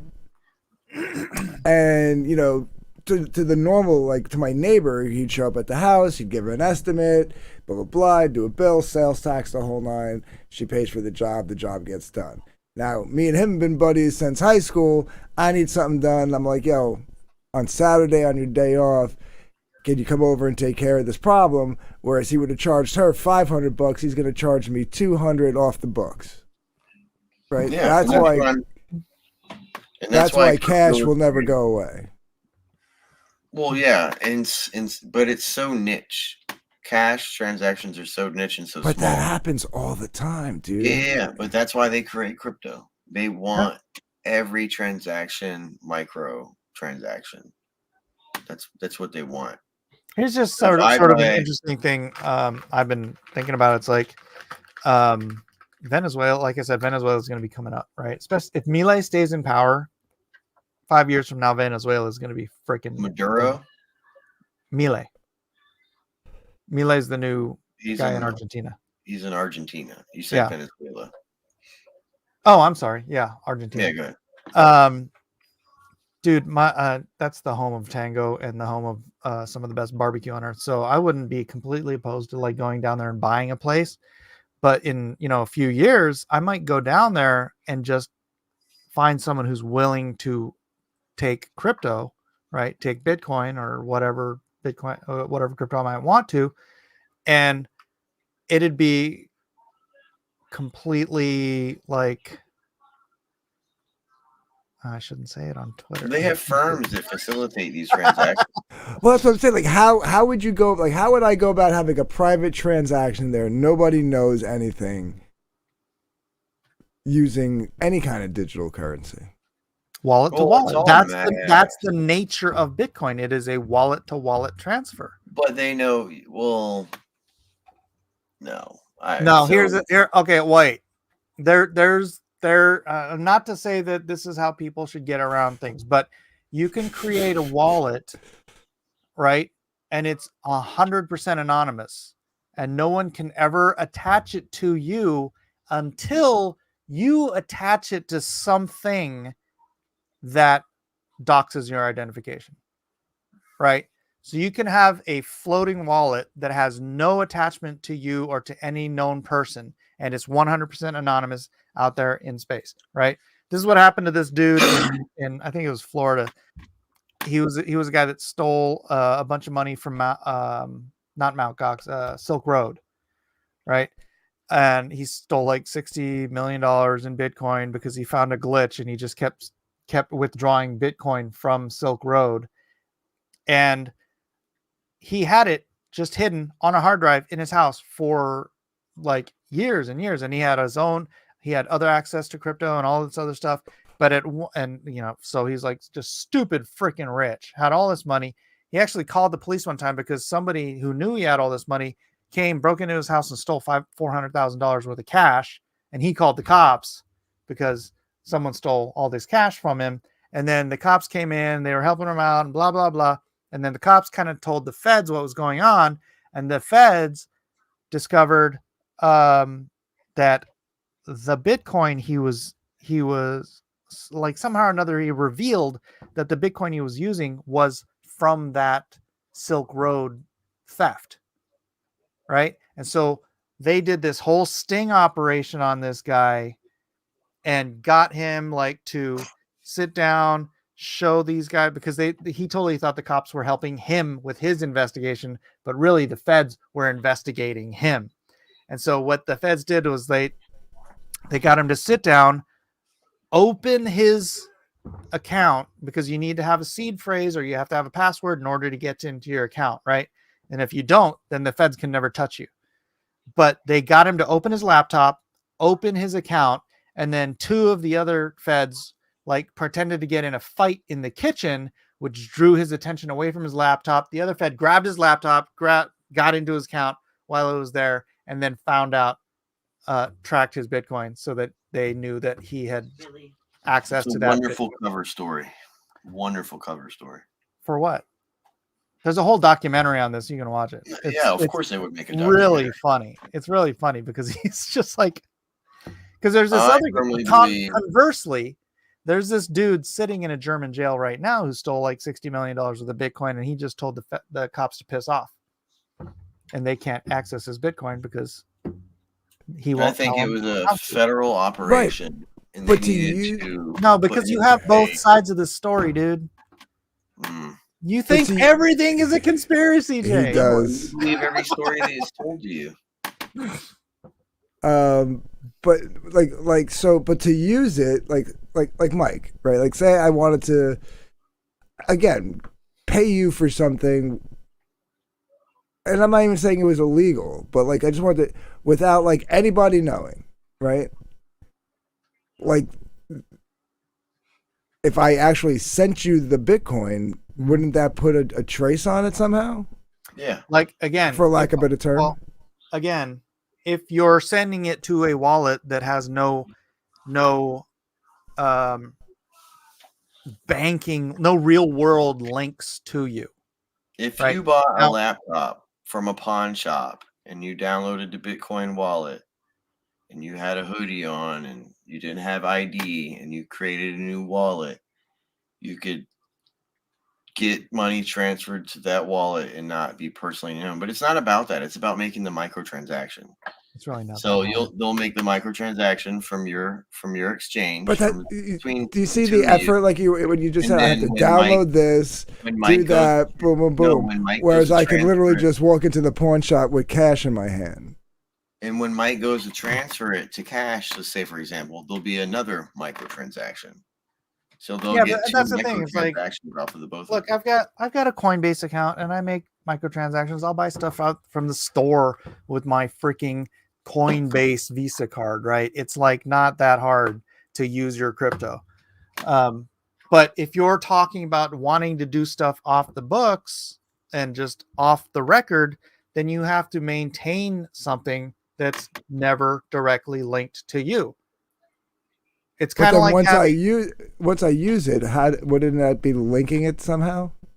Only what you're using it for links it to you. Like if you link it to an off ramp where you're like this guy that got caught before, he actually linked that wallet to an exchange, and the exchange had KYC, which is know your customer. So because that wallet linked to an exchange and you did a transaction across the exchange, they knew his identity. Right? Okay. Geek Avengers got a good way to put it so that because we're all comic book nerds here. Would you be able to, if you were Bruce Wayne and you were going to pay cash for your Batmobile, could you do the same thing with Bitcoin without people finding out that Bruce Wayne is Batman? Yeah, if you make it we're getting because cars have to be registered and real world stuff has to, like a house has to have a real world person. You're getting into areas of things you'd have to do that are illegal in order to maintain anonymity. Anthony, Bitcoin and these cryptological services were created to make money off microtransactions. Nothing more, nothing less. You can make all these arguments about why Bitcoin was created, but there's a system that takes from the top. So when you mine, that's fine. That's not what I'm asking. What I'm asking is, how do you keep an anonymous transaction? It's trying to be anonymous. That's like what do you call it? A facility. It's not. So no. So I'm not asking if it's a it is lie. What I'm saying is, yeah. So the I get what you're saying. I'm just saying it is possible, and if you wanted to do that, you would have to maintain an off-grid wallet that never led back to any of your real world assets. Like you would steal a laptop, you would create a wallet. You don't have to steal a laptop. Jesus. Well, what I'm saying is to not have anything come back to you. Like if you're trying to be a devious individual, I have like this old It's not even about being devious. It's just like, why does somebody out there have to know that I'm giving you?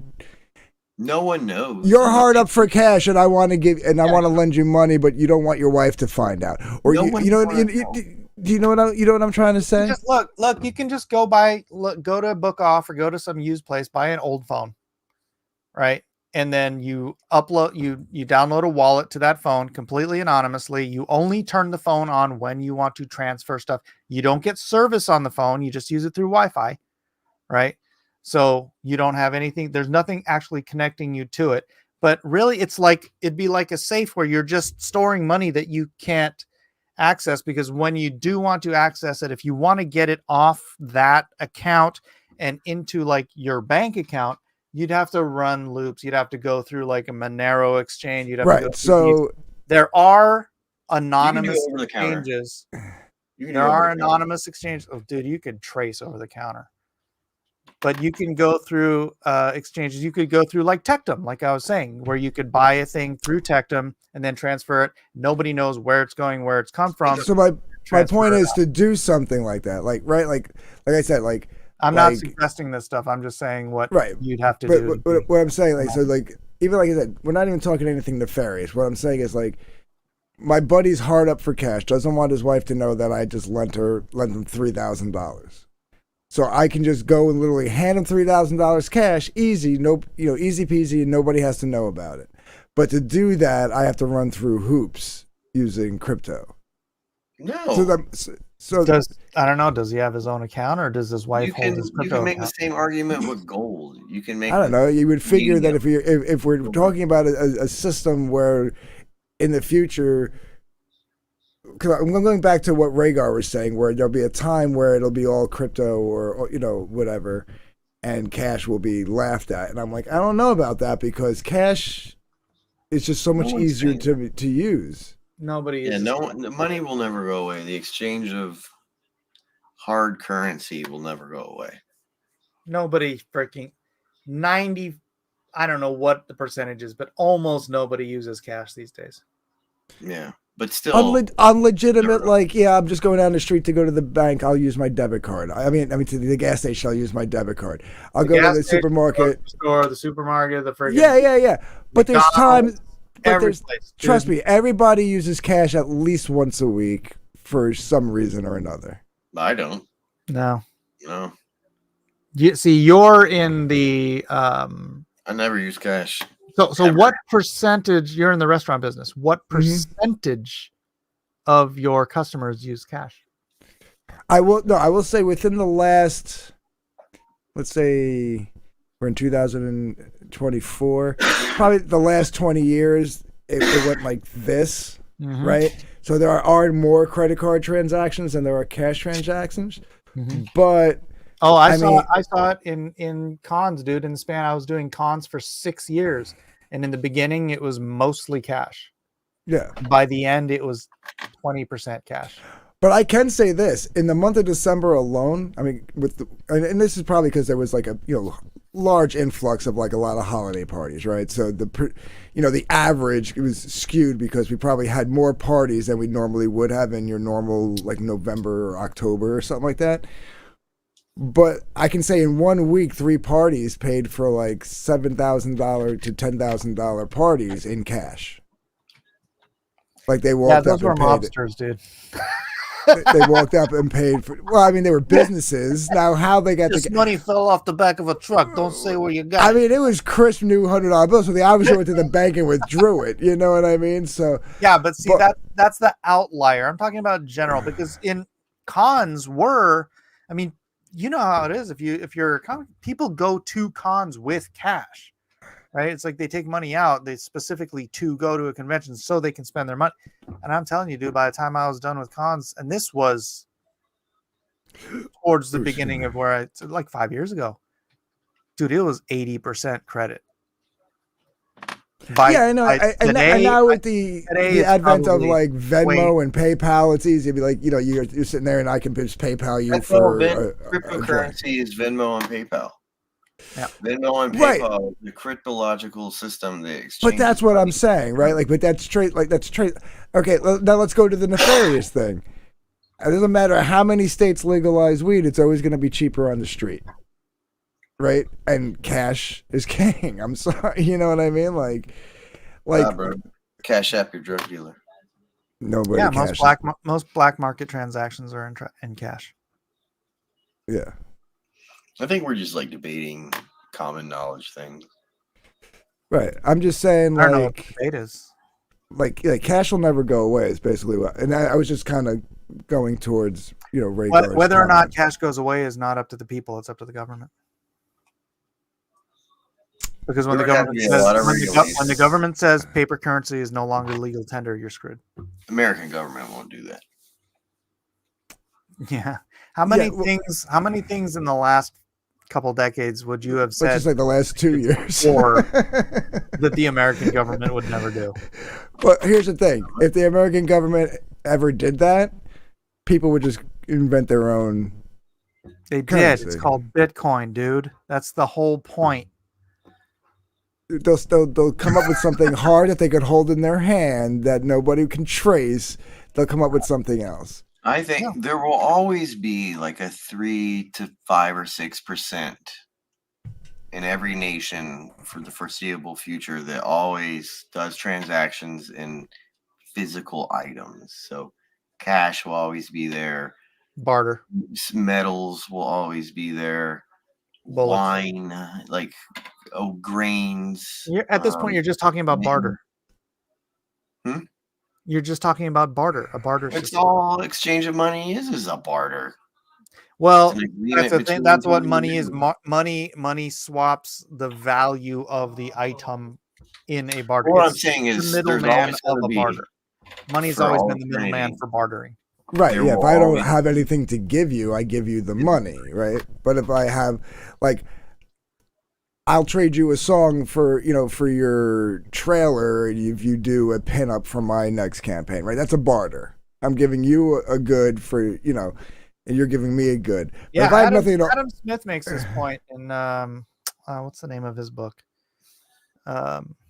It's about money, but he talks about how in capitalism is like the natural state of being, right? Because say you're a caveman and it's like you're a hunter, you're hunter-gatherers, and it's like, but one hunter discovers that he's just really damn good at making arrows that fly faster, they shoot straighter, and sharper. And another hunter who's just really good at hunting says, oh well, I'll trade you the rabbits, 6 rabbits for a dozen arrows because I'm really good with those arrows that you make.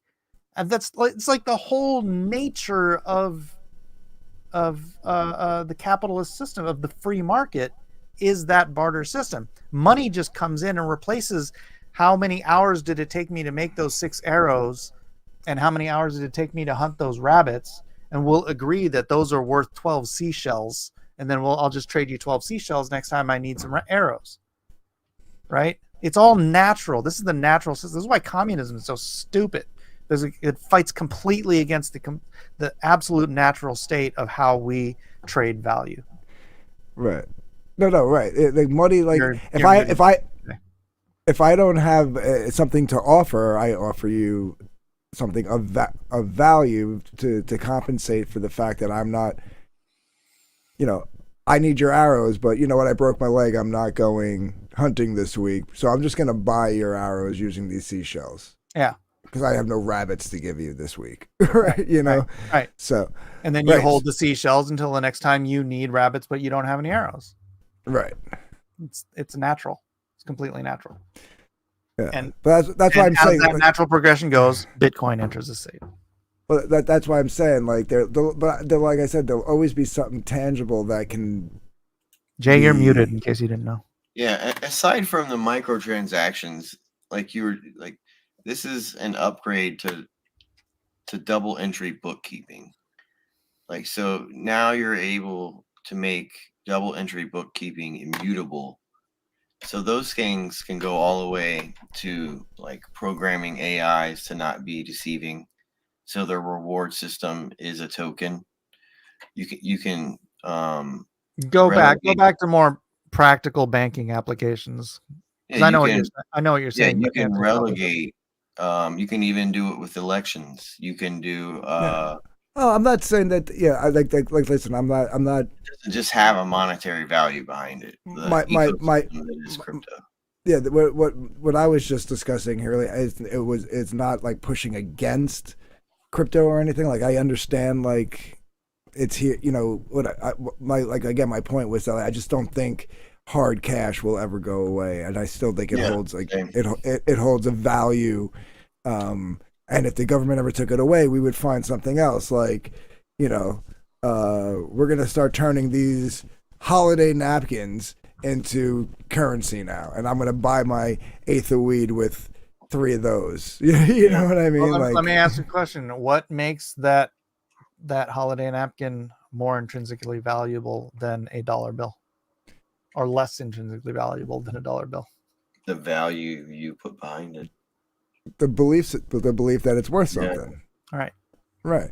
So if the government takes cash away, people will find something. No one's going to do that. No one's doing that. Somebody said hypothetically, like Mike said hypothetically, if the government ever took it away. And I'm saying hypothetically, if they did, human beings will find something else. You guys want to see something that's ironically hilarious? You know what holds actual value better than U.S. currency? What? Silk. Monopoly money. A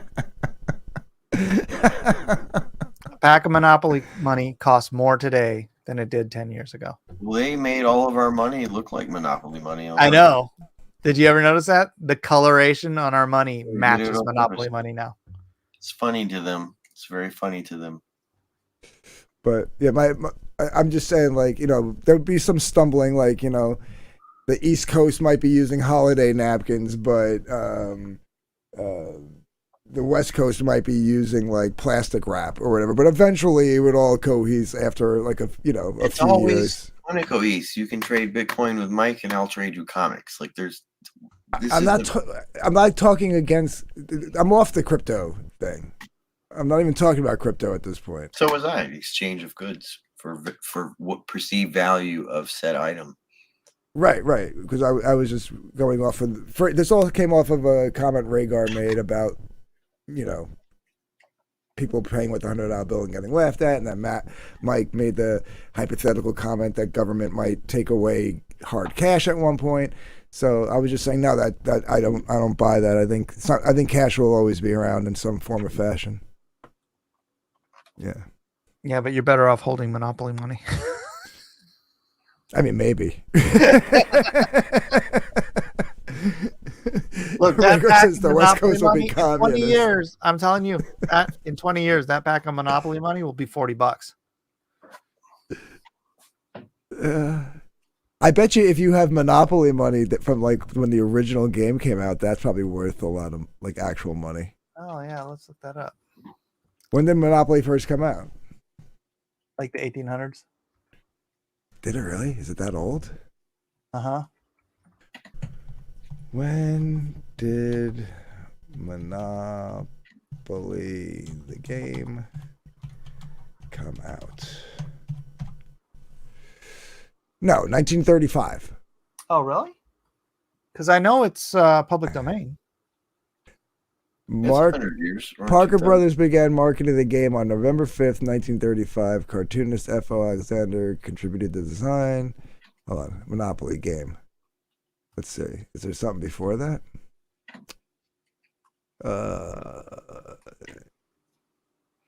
1902.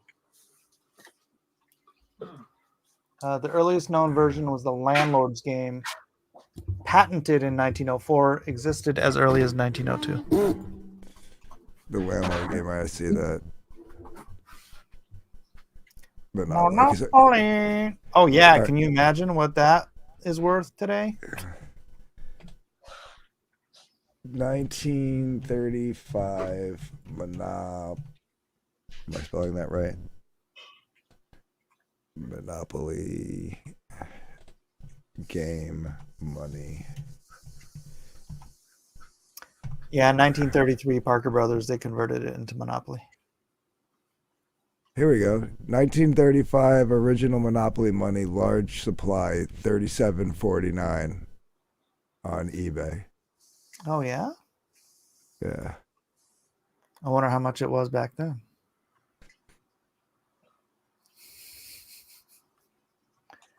Vintage 1935 Monopoly game money, replacement piece part, pretend money.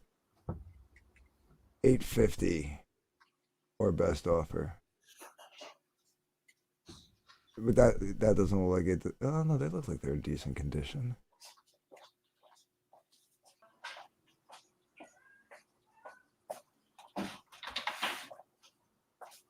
Let me see. Let me go to sold. Wait, how much did Monopoly cost in 1935? Probably like 50 cents. Well, eggs was just another money grab. There's nothing. They did it with the flu, the Spanish flu. They did it with COVID. Like there's no. Why can't I find out what was sold and what wasn't? Where's that on eBay nowadays? It used to be you can just look. Dude, I'm gonna just use ChatGPT. Used to be when you went to eBay, you could look at what something sold for. I can't find it.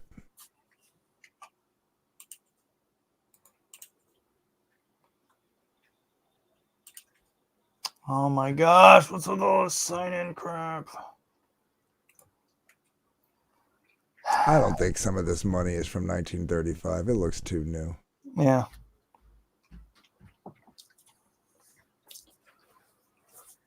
Where's Twitter? Twitter's grok is faster than freaking ChatGPT.